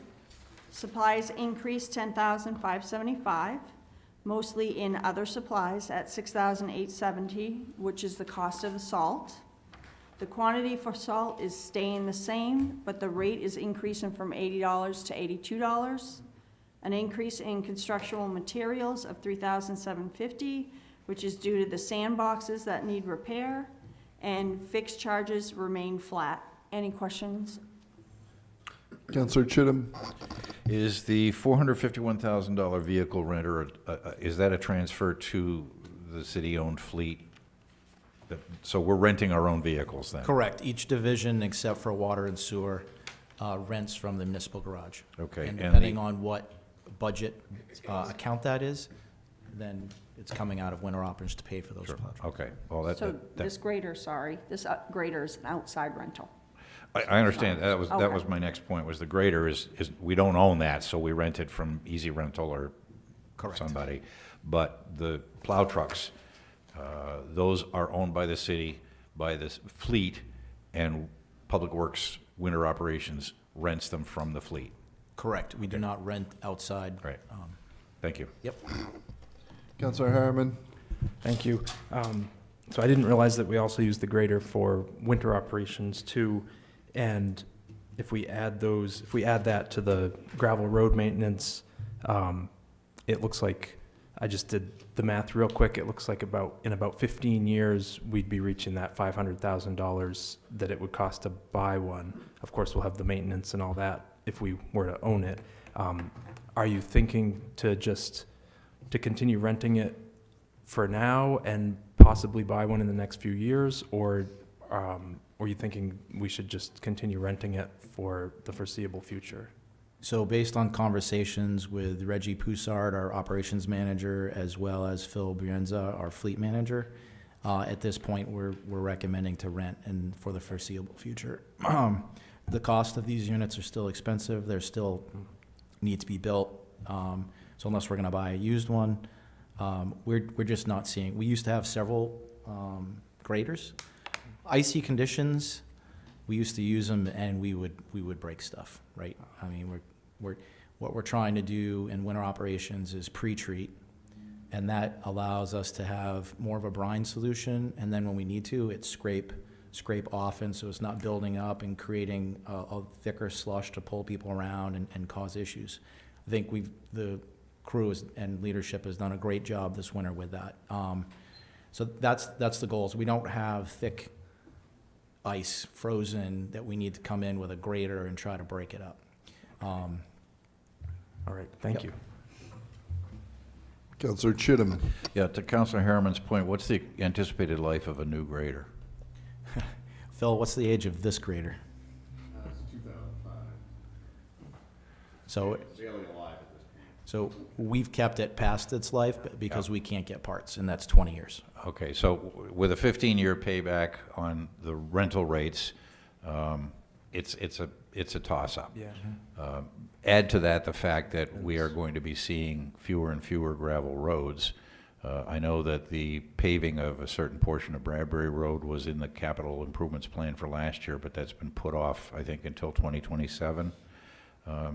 As more and more roads are paved, we'll have less need of the grading aspect of the grader. So I think you've made the right decision in continuing to rent rather than purchasing. Thank you. One other factor, we rent a grader. We're usually renting a fairly new grader. So in 10 years, we're renting like a brand-new grader with all those technologies. So, thank you. What's that? Sidewalks is on page 57. The department requested 40,000. When we're going through the budget, we were looking at cuts.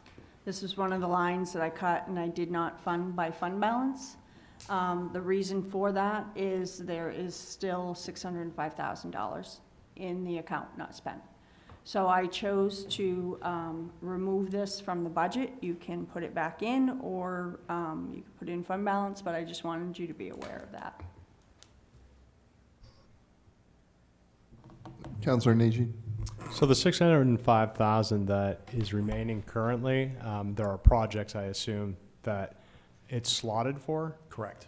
and we're currently outsourcing the work as well, correct? Correct. Yep. Because we do not have the ability to pour concrete with the staff that we have, the equipment or the staff with the training, correct? Correct. We have like 9 vacancies, and that equipment right now, we're going to a slip form concrete curb. Okay, and in that, what is our current, without adding new sidewalks, what is our current sidewalk maintenance schedule? When will we have maintained or come in and updated all of the sidewalks that we currently have without adding new ones? And I mean, what I'm trying to illustrate here is I think we have a chicken and egg that's cracked. Like, at the end of the day, we've adopted ordinances that, complete street ordinances that say that the streetscape has to be considered, including the street trees. Right. And the sidewalks, and we continue to pull sidewalks, use third parties to build the sidewalks. Right. And currently, I believe that a sidewalk put in today will not be touched until I'm 120 years old. Just tell me if I'm right.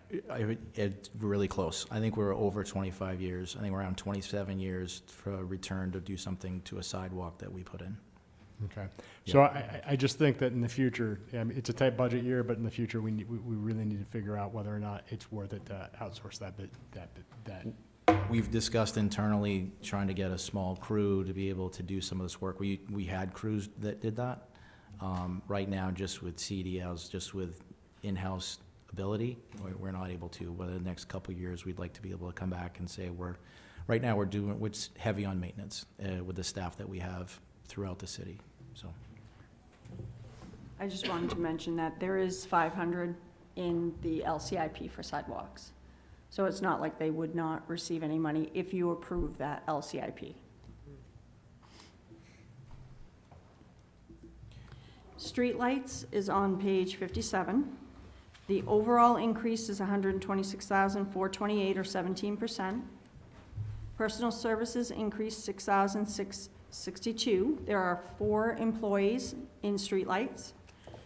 Contractual services increased 111,516. Increases in utility of 46,598. This is due to, and in your, originally we had put that it was due to the Gulf Island, but it is actually due to the Island Avenue pump station. The streetlights are powered out of the Central Avenue. So the expenses allocated here, however, the credit is put in the water, along with the increase in the delivery prices. Increase in repairs and signals, 65,650. For increases in the MDOT projects that need to be done. Supplies increased 8,200. Other supplies increased 1,500 due to replacement of drivers, the LEDs. Increase in small tools of $5,100 for replacements of hand tools in 3 of their vehicles, vehicle 5, 11, and 40. Fixed charges increased $50 for dues for the National Fire Protection Association, going from $150 to $200. Any questions on streetlights? Councilor Glant, yes. Thank you, Mayor. What's the difference between uniform rental and department apparel? Why can't we just buy all the clothes? So I have Dan Roderick here with me. Uniform rental is through our contract services. I think it's UniFirst? Is it still UniFirst? It's UniFirst that has our contract right now, so, and then department apparel is that specialty PPE that the electricians and the linemen need to be able to work inside of electrical cabinets, to be up at the electrical lines. Good, thank you. You're welcome. Councilor Chittum. Thank you. So traffic signals are included in street lighting? That is correct. Okay. And we don't break those out separately. Is there a reason for that? I'm sorry, the traffic signals are in 427-100, and street lighting is covered under 438-500. Okay, so they're just the general heading of street lighting includes illumination and signals. Correct. All right, thank you. Are you, repairs to signals, $160,000. Is there any particular, I think I heard something about Bates and Ash. Is that included in there, or is that a capital project?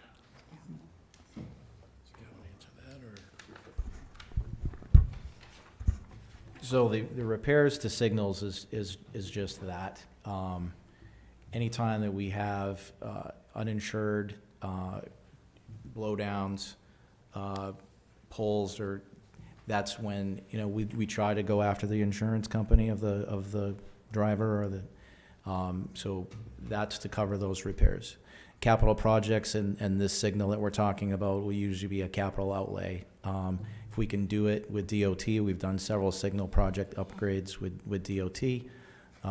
The Ken Allen Chestnut is a new example where we moved back a pole, and that new pole, even though it's further back, has still been hit. So we don't have any damages right now, but that's the difference between the repairs to signals and then the capital outlay. Thank you.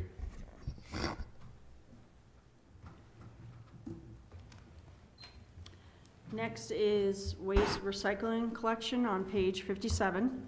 The overall increase is $1,000,001, or 111.6%. Personal services increased $8,366. This is due to actual allocation time from other divisions for 4 days to meet the demands.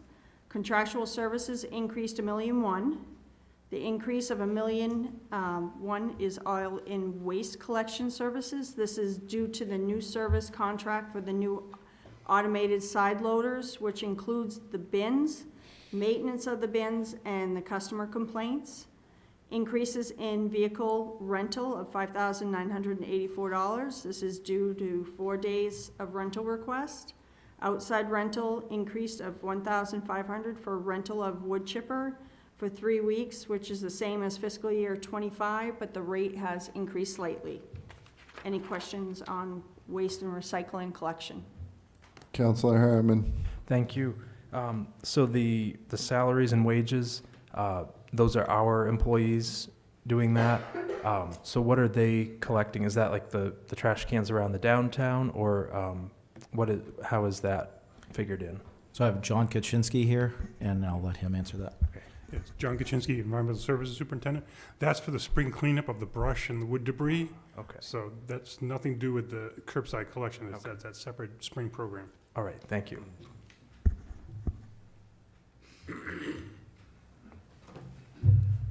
Councilor Najin.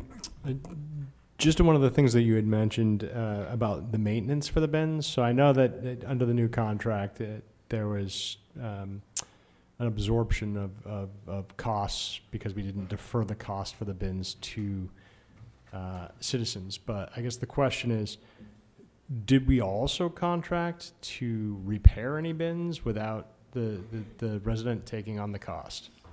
The way the contract is written, the Casella, who's the low bidder, owns the bins, they replace the bins.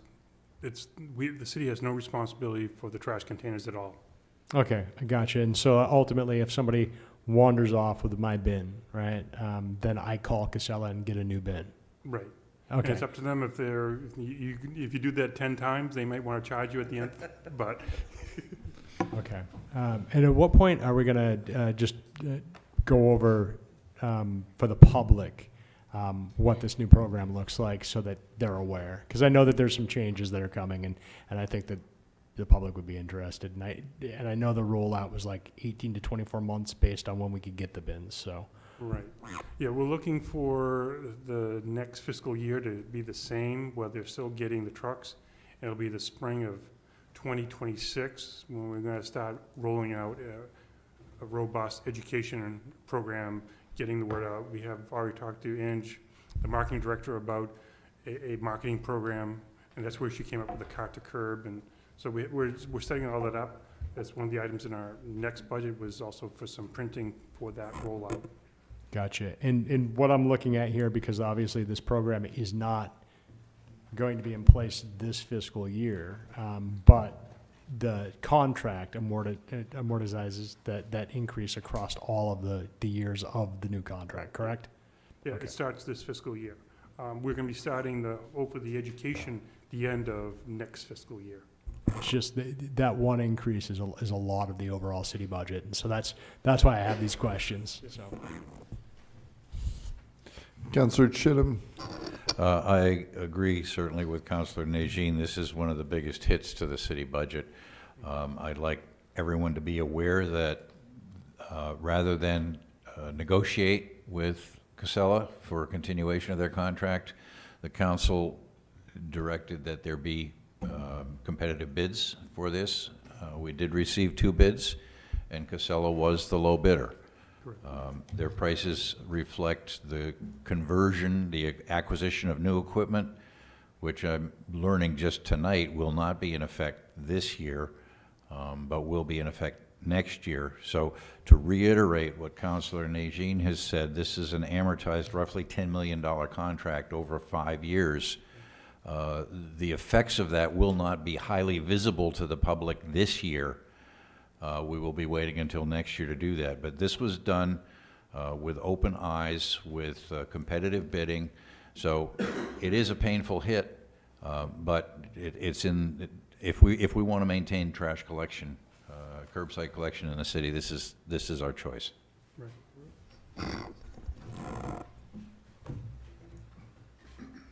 set? Next is waste disposal, which is on page 58. The overall increase is $121,249, or 17%.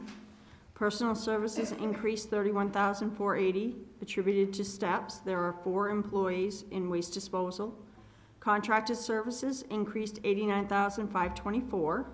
Printing services, you'll see the increase of $25,000, what he was mentioning about the marketing for the public education brochures for the new automated side load services.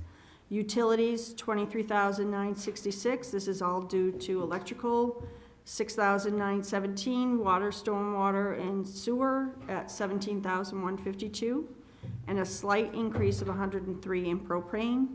Increase of $14,907 in vehicle rental for rental of loader rate increase and more hours for the roll-off container.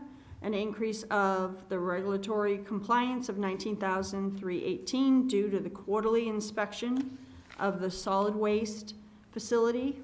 An increase in testing services of $4,840 due to the testing cost increasing for the groundwater sampling and analysis. Supplies increased $225, all in department apparel for the increase of safety footwear and clothing per additional employees approved in fiscal year 25 for the ash hauling.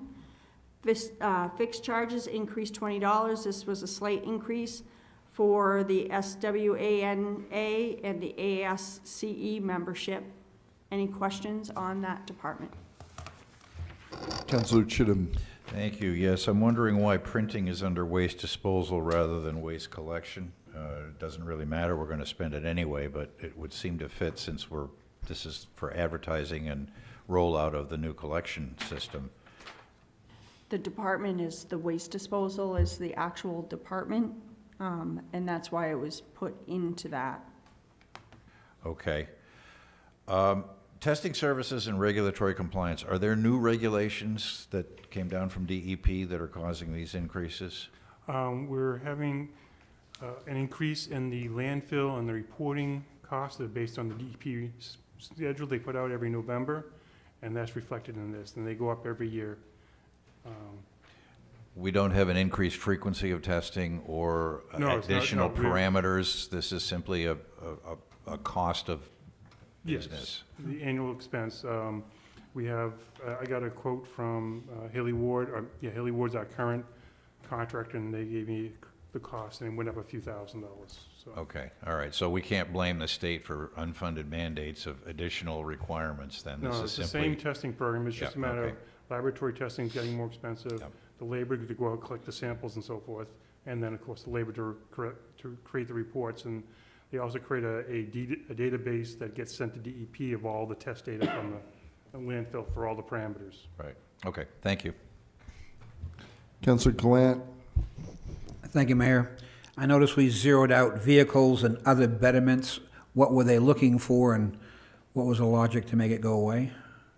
So those are paid under fund balance, so you'll see them under the capital tab. Vehicles, we tend to fund with fund balance. So that list of the vehicles is in your LCIP book that it covers.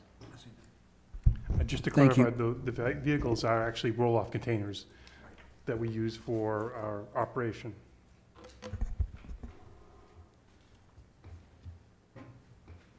Any other questions? So open spaces and tree works, you'll find on page 58 and 59.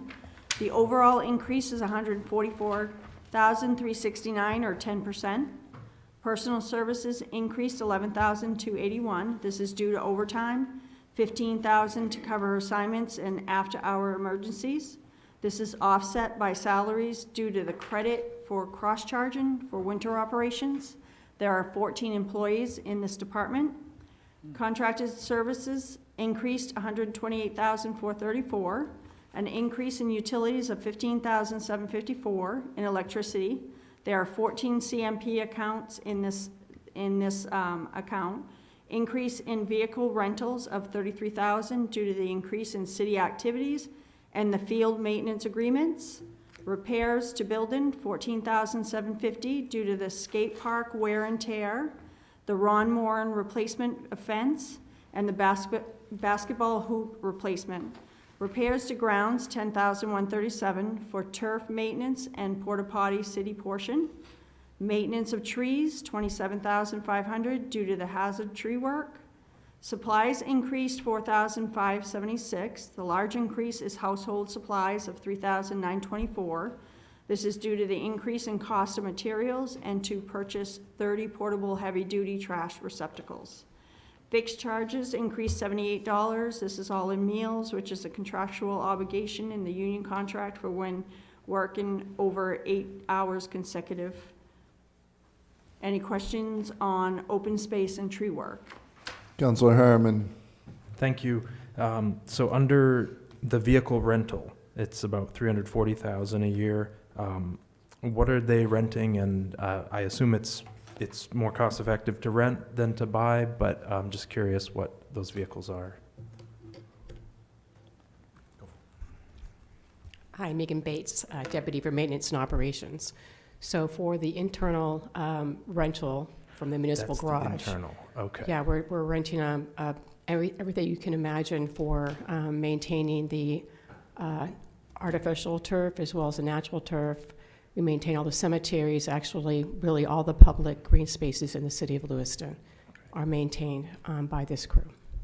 Thank you. I still got to get used to the vehicle rental versus the outside rental. So the outside one is $31,000. I'm sorry if I missed what that one was for. That's for bucket trucks and for Christmas lights, as well as pickup trucks for seasonal employees. Okay, thank you. Counselor Glant. I have two questions. My first would be on vehicles and who negotiated the contract. You'd think we could hold a better line, seeing how we're running to ourselves. I have line item that says maintenance of trees. Is that all contract work? Yes, that line item is all contracted work. Thank you. Counselor Najin. And on the maintenance of trees, we've noticed that what we budgeted and then the actual costs have been less each year, but I noticed that there's a major increase in the maintenance to trees request for this year, and I'm just wondering, like, what's the project? Like, what you know what I mean? Like, what are we planting trees? Are we cutting down trees? Are we, like, why the major increase, I guess? Okay, yeah, so that line item has increased over the last few years. A few reasons. One, we've got a lot of new employees, and so we're training them, so we're contracting a lot more for that reason. Also, the tree canopy itself is in not good condition. When we had the ice storm back in '98, we did a lot of work. We took care of our tree canopy at that time. It's just a natural thing, and now we're dealing with a tree canopy that's just not as healthy as it used to be. So it's basically catch up. I would add that we've had a recent hire with some really good experience and talent that it's come into the department, so we're excited about that. I would also add that this is one of those where we've asked for a similar amount in the past and not spent it. So if we have a good year, not a lot of high winds or more damaging storms, then we may not utilize all of these funds.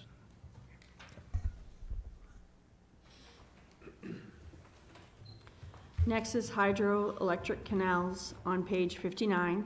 The overall increase is $4,774, or 10%. Contractual services increased $2,524. The increases in utilities of $424. Repairs to equipment, $1,500. Miscellaneous services, $600 for the Federal Energy Regulator Commission, the FERC license fee. Supplies increased $500, all in other supplies for cleaning supplies. Fixed charges increased $514 for the property insurance due to the increase in the insurance rates. That is hydroelectric and canals. Any question on that? Counselor Glant. Canal maintenance is zero. Are we going to get money somewhere else? So most of the canal work that we've been doing is capital related. We've worked on several of the penstocks, some of the weirs, and some of the gate facilities. That has been a capital outlay, and then some of that's been fund balance in the past. Thank you. Counselor Najin. From my understanding, some of the work that we're doing on the penstocks is required by FERC, correct? Correct. We are not looking to continue generation. However, to fully absolve ourselves of the license, we need to make sure that all the old facilities are safe. So we want to do that anyway with a lot of the walkways and access that we're trying to create along the canals and the river. So we need to make sure these penstocks aren't going to collapse in these areas where we want people to walk and have fun in a park environment. And so when we talk about the scope of project with the FERC relicensing, have we voiced the fact that we've incurred additional costs in order for Brookfield to then limit the scope of project based on the fact that they quote-unquote gave us the canals that we built? I did raise that a point in one of my talks on record. So, okay, thank you. I just want to mention, this was not moved, that $110,000 was not moved to fund balance due to, they have a carry forward of $476,000, and the expenses are usually about $80,000, $40,000. They had one big year in 2024 that they did a large project, but going forward, seeing all the other years, this was one of those lines I removed and did not fund by fund balance. Thank you. Next is municipal garage. It's on page 60. Overall increase of 58,197, or 58.7. Personal services decreased 35,075. An increase in salary and regular is 16,316. Overtime, 2,500. This is offset by the increase of the credit of the internal charge outs of 53,891. One of the mechanics in this position has been frozen, just a reminder. There are 10.5 employees in this department. Contractual services increased 82,014. Outside services of 10,100. Same number of vehicles, 6 of them, for sandblasting and painting cost has increased for services. This is done to prevent the rust from spreading and rotting out the bodies. Uniform rental, $209 due to 10% increase for the second half of fiscal year '26. Repairs to equipment, $70,000. The repair to vehicles due to the increase in part cost and the shortage of staff and having to sub out repairs. Miscellaneous services, $750 due to the slight increase in user fees for the RTA repair software and the fuel force dispense system. In-service training increased 1,000 due to the mechanical automotive service excellence testing. Supplies increased $84,509. The largest increase, of course, is in gas and oil, $79,773 for an estimated increase price on per gallon. Department apparel, $36 due to boot allowance increase in contractual obligations. Small tools, $3,700, mostly due to tool allowance in the union contract, which is also a contractual obligation. Other supplies increased 1,000 for the cost of the product. Fixed charges remains flat. A reminder that gas that is purchased in this is sold to departments at an additional 15 cents, and diesel at an additional 20 cents. Any questions? Councilor Chittum? Thank you. Did you say we put a surcharge on fuel that we purchase and sell to the police department and the Correct. So what we pay in this line for gas, we charge an additional 15 cents for gas, and then for diesel, 20 cents, and then there's a difference of 5 cents for diesel for winter additives that are added. So why do we put a surcharge on fuel that we purchase? We purchase fuel in bulk, and then we sell it. I guess maybe I'm answering my own question. We sell fuel to the CityLink, is that correct? Yes. Yes. And it wouldn't be fair for us to charge CityLink an extra 15 cents if we're not charging the PD 15 cents. So Central Garage was basically put together to, so the revenues that come in cover the cost of the vehicles. So that's why all those vehicles are moved out every year to fund balance, because the revenues that we're taking in from the rental and the extra revenue that we take in from the gas allows us to not have to bond vehicles. Okay, but the only outside agency to which we sell fuel, diesel or gasoline, would be CityLink, is that correct? We also do sheriff. I believe there's another food, community concepts or somebody also comes here as well. Are there other agencies you can remember? Western Main Transportation, I mean, we supply fuel to the, what's the bus company used to be called now? Hudson. We supply school fuel to them during the school year. Western Main Transportation, Meals on Wheels, Sheriff's Department, Courthouse, anybody pretty much around can get fuel from us, that has something to do with the city or, would benefit the city. Okay. Is there any way that we can give ourselves a discount so that when we're selling to the police department or the fire department, we're not charging that surcharge? As I mentioned, we use the surcharge we use to cover, instead of bonding vehicles, so all the rental, and that's why this is set up that way, all the rentals, all the charges for gas, all those end up costing, and paying for vehicles, whereas we would have to bond them and pay interest on. Do we have a sense of how much fuel is sold internally versus externally? A percentage?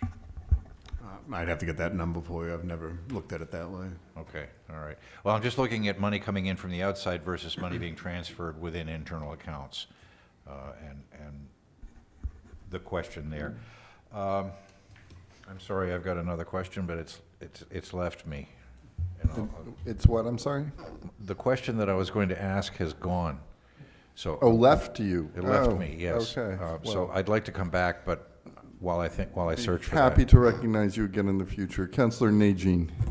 So one piece I just wanted to mention on that, on the way that that's set up, that I think is important. Like, we're talking about regular maintenance somehow being included in the regular budget, right? And we know that replacing a vehicle is something we know is going to happen, right? That's regular maintenance. And so if, instead of bonding for it, even if we are creating a bit of an elevated cost in the budget in order to cover for the purchase of those vehicles, we're not borrowing for it. So we're actually spreading the cost of replacing those vehicles into the actual budget, which, you know, coming back to like the parking garages, had we calculated the maintenance that we needed to do into the actual budget, then that would keep us from having to borrow for deferred repairs. You know, it's kind of like that whole, like, what does something actually cost us in the long run piece, and how do we budget for it better? Councillor Glant. Thank you, Mayor. What are temporary wages? Because now there's none.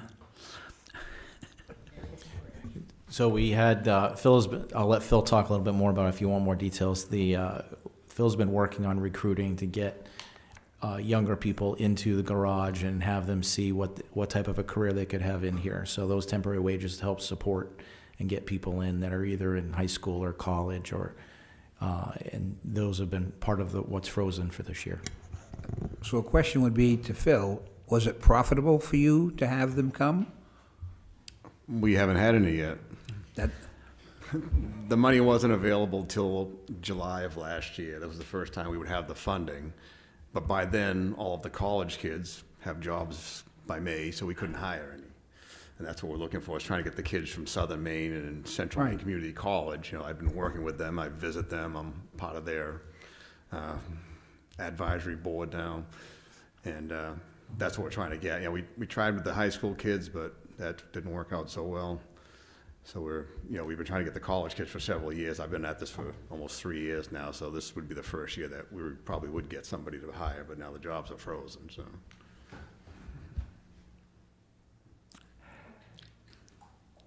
so we're gonna shoot ourselves in the foot for a potential mechanic when they graduate school? Is that really what it's going to amount to? I mean, you know, we suffer through getting mechanics, and we've been through that because we've talked about it. And now we're going to take an opportunity where we could get a young person in here who might be able to graduate from school and come right over here and go to work for us, and not get cut. That's my understanding. I'll put that on my own personal list for later. Thank you.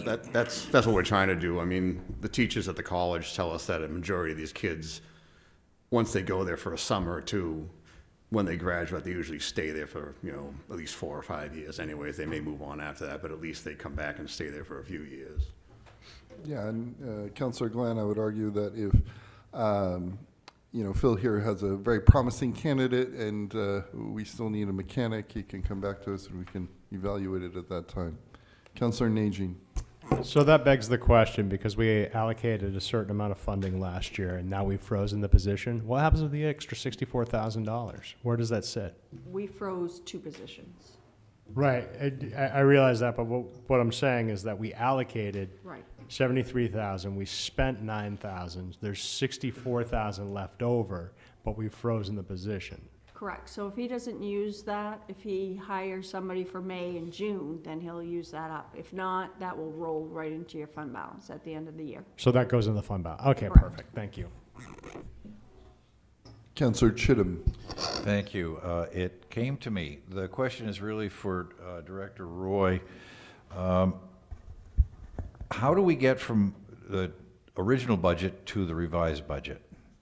So the revised budget, as mentioned earlier, is when the original budget's approved, and then you approve funds from fund balance, those fund balance totals are your revised. So that difference is your original budget that you approved in fiscal year '25, and then all the fund balance projects you approved.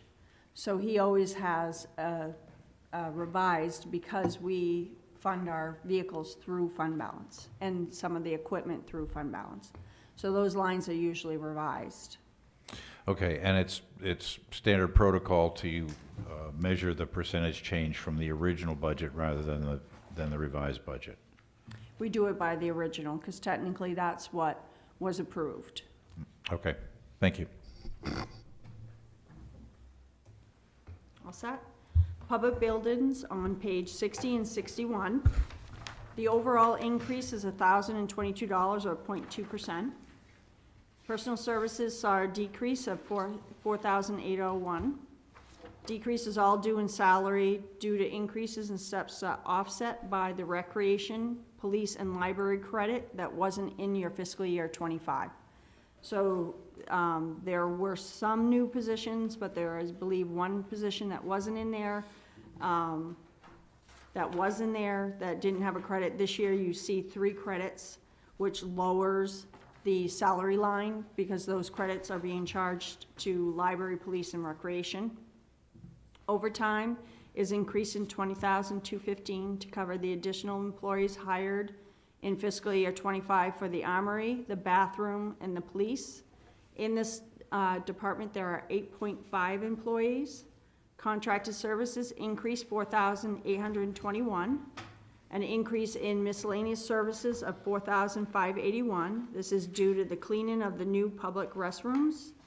Uniform rental slightly increased for the rental cost from $320 to $352. This is offset by a decrease in the mileage and training of $12. Supplies increased $1,002. The largest increase is small tools of $5,032 for the tools for the new hire in fiscal year '25, along with the purchase of a snow blower. Department apparel increased $600 for the boot allowance per the union contract for the new individual. The increase is offset by a decrease in office supplies of $4,630 due to fiscal year '25 having the new office supplies needed for the new employees that were purchased in fiscal year '25 will not be needed in fiscal year '26, so they were removed from the budget. That is public buildings. Any questions? So Public Works building is on page 61. Sorry, Director Roy, Director you have a Roy. question. Okay, wait, Administrator Melly, did you have a question? No, I was just pointing out that to Director Roy that she had a question. Oh, yes, I've seen this question. Counselor Chittum. Thank you. I heard you say that the contracted services for public buildings includes the new restroom maintenance. Well, I don't see that. What's the title of the line in the budget? The new, it was for the cleaning. So are you talking about the miscellaneous services? Oh, that's what it is, That's miscellaneous services. the company that's gonna come in and clean those public restrooms. Okay, all right. Well, clean the tanks, I should be more Actually specific. emptying the tanks. Emptying the tanks, Correct. right, yep. Okay, I just couldn't find it, thank you. Counselor Najin. I just wanted that point of clarification. We have an employee that actually cleans Correct. and maintains the toilets. This is about emptying the, what is it, 2 tanks that, or 5 tanks that need to. Total, 5. Right, but 2 are ones that only need to be emptied like once like Monthly. the underground ones, right? The Like- underground ones are annual. Right. We're Do you mind using the mic, please? We're expecting the underground tanks, they're like a septic tank, to be emptied out once a year, based And- on, Is that in this budget piece as well, or? correct. Okay. And then the 2 that we aren't able to have those below ground tanks have the surface tanks, and those we're expecting, depending on use, monthly, maybe more frequently. And those are 150 gallons and above ground. Correct. Okay. All set. Public Works Building is on page 61. The overall increase of 11,303, or 5%. Contractual services increased 11,903. The increase in utilities of 7,031 is due to water, sewer, and stormwater. Electrical, 11,567, which is the largest increase due to the delivery costs, along with the new salt facility. Repairs to building, $868. This is due to the overhead door maintenance and repairs. The increase to offset by the decrease in heating of 7,063 estimated to come down. Cleaning services coming down $500 due to the cleaning contract reduction for this building. Supplies decreased $600. This is for the share cost removed from the budget that was put in for fiscal year '25. They are no longer carrying furniture. And that is the Public Works Building. Any questions? Counselor Chittum. The $490,000 in the revised budget, or 348, was that the restrooms? The public toilets? Which line are you looking at? Last line, actual expenditures of $346,000 in this fiscal year. I believe so, but let me double check.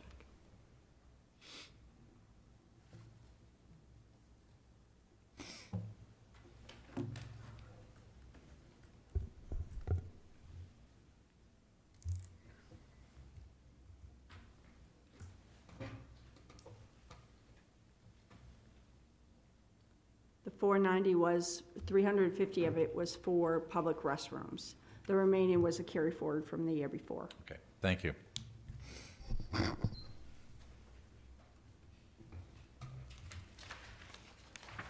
So the last item that we'll be going over tonight on page 61 is the city-owned parcels. This has an overall decrease of 18,329, or a decrease of 35%. The 18,329 is all in contractual services. The decrease in utilities of 19,817 due to the properties being sold off is offset by an increase of 1,488 in telephone due to the First Light increase. Any questions on city-owned parcels? Counselor Chittum. What did we sell? Excuse me? What did we sell off? I'd have to look at which properties, but there were a couple. Was it Sunny? 75 Park. 75 Park Street. Ah, okay, all right. I thought that was 2 years ago, but time flies. Thank you. Any other questions? Further Counselor Najin, yes. So overall for this presentation, I guess the first question that I have is, we have the 2026 requested total for, well, I guess it's broken down into sections, but it looks like the Public Works piece is 17,352,000, right? If we're looking at page 61, does that include all of the Public Works pieces? 61 is Public Works, and then the other piece that we went over this morning is, earlier, is up on page 44 to 46, so your total is on page 46 for that. Okay, and that's in that, So, excuse me, Director Roy, I think you would be looking at the recommended total. right? He gave you the requested Oh, total. okay. Is that total for Public Works? So the recommended 10 million is for Public Works, correct? Right. So the 17 million was what was requested, the 10 million is what's recommended, but there's a portion of these pieces that have been moved into other parts of the budget, In right? fund balance. Fund balance. Right, in fund balance. So Do we have a total somewhere that we can see for the department, what has been moved in to fund balance, or is it by item? it's by, if you look on page, your fund balance is under the tab 32 and 33. Okay, There is the Oregon object that it flows with, the budget. I gotcha. can, if you would like to see it by department, I can give you guys totals for. Yeah, I can figure that part out. I just wanted to Okay. kind of figure out where that piece was, because I knew we were shifting some pieces. Now, I guess the larger question for Public Works is, some of these costs are set, and there's nothing we can do about them in any way, shape, or form, like steps and COLAs, right? Like, if we're going to retain the amount of staff that we have, and I think it's pretty critical that we do so, myself personally. But as just a candid question, is there any programming that we currently have in place that we should consider killing? Like something that we're offering in the city that like maybe we're not doing a good job at, or is extremely expensive, that could be an argument for the taxpayer to say, we can take this away, but at the end of the day, and that will reduce your tax rate, but at the end of the day, you'll no longer get this thing, right? So that's one question. You don't have to answer it right this second, but I would love to know that.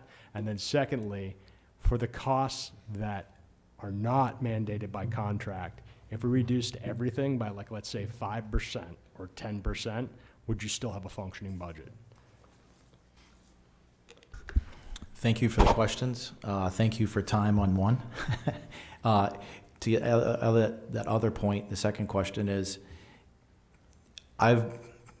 being 1 year in this position, I'm very familiar with the budget as opposed to last year.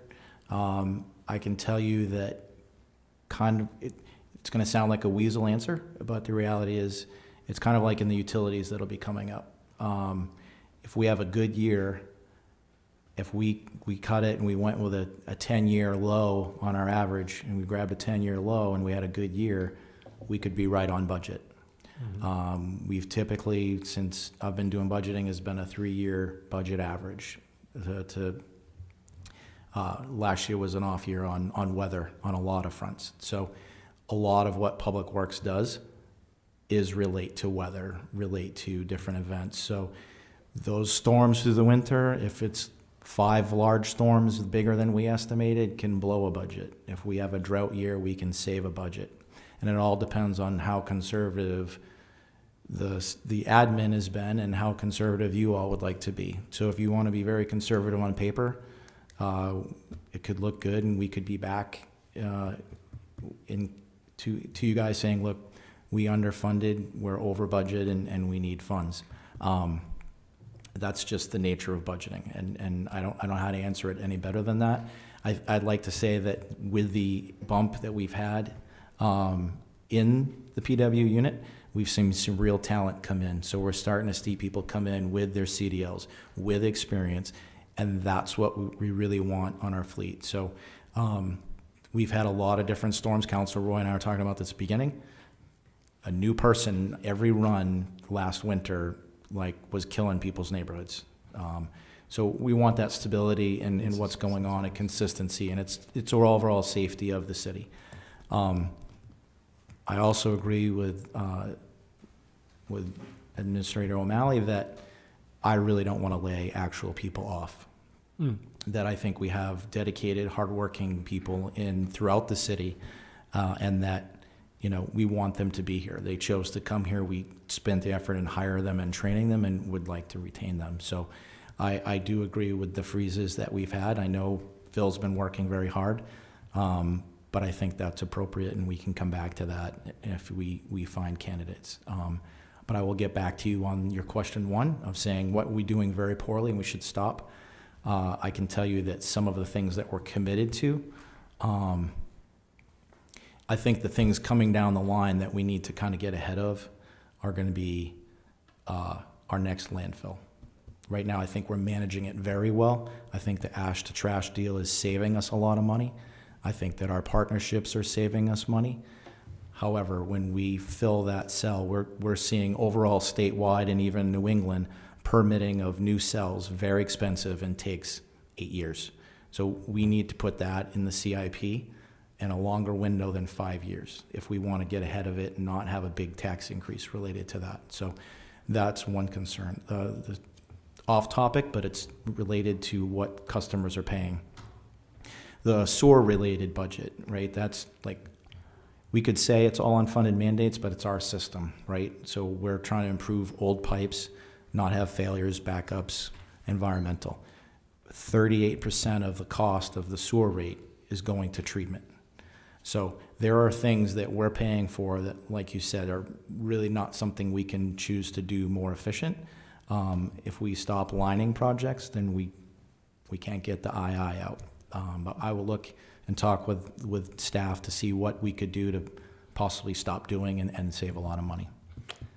And just on a follow-up for all of that, I appreciate everything that you've done here, and I do think that this is a limited budget based on the restrictions that we have. One of my concerns, coming back to the weather pieces, right, is we know that the state and federal budgets are probably also going to be different, right? In past, if you declare an emergency, we have funding that we can reach, right? I don't know how often that's going to happen. I don't even know if FEMA's going to exist, actually, in a form that it currently does. So it might be good to understand how much of our budgets have been supplemented from these emergency service funds in the past. And again, that doesn't have to be provided now. It's just a thought concerning like how tight we run a budget versus what could possibly happen. Councilor Gallant. Thank you, Mayor. I'll take the reverse. I'd like to know what you lost that you didn't want to lose in this program. And $7 million is a lot of money, and I respect our finance director and our Acting city administrator. acting. I want to make sure I get it straight over there. However, it's been often said at this table that the person with the subject matter expert, which is you, so it's easy for them to say, you only need 5,000 or 4,000, and you're being polite and say, oh, okay. So I'd like to know what things that's going to hurt us, okay? Because $7 million is a lot of dollars, and I know I've done enough budgets in my time that I always put enough fluff in there because I knew they're going to cut. It's a sad system we have, but I think like those 2 part-time employees are not a good choice, in my personal opinion. And I'll defend that as we go down the process. But there's maybe something in it that you think, hey, we should have. And I still agree with Council Najin. If you think you could cut something and do something somewhere else or swap something else, I don't really need this as much as I'd like to have that, I'd like to know that information. Thank you. Sounds good. Further comments from councilors? I think we've just wrapped up the night. Just a reminder about Monday night, school budget. It's at 5:30, right? 5:30. 5:30 at the Green Ladle. Councilor Roy, yes. Thank you, Mr. Mayor. I just wanted to say thank you to everybody. I know this process is really not an easy one for anybody. I know you're really good at your jobs. I know you're really trying to, work with what you don't have. And I really want to tell you that I appreciate everything that you've done, so. Thank you all. Have a good night. Thank you. Yes, this concludes our budget workshop. Have a great night, Lewiston.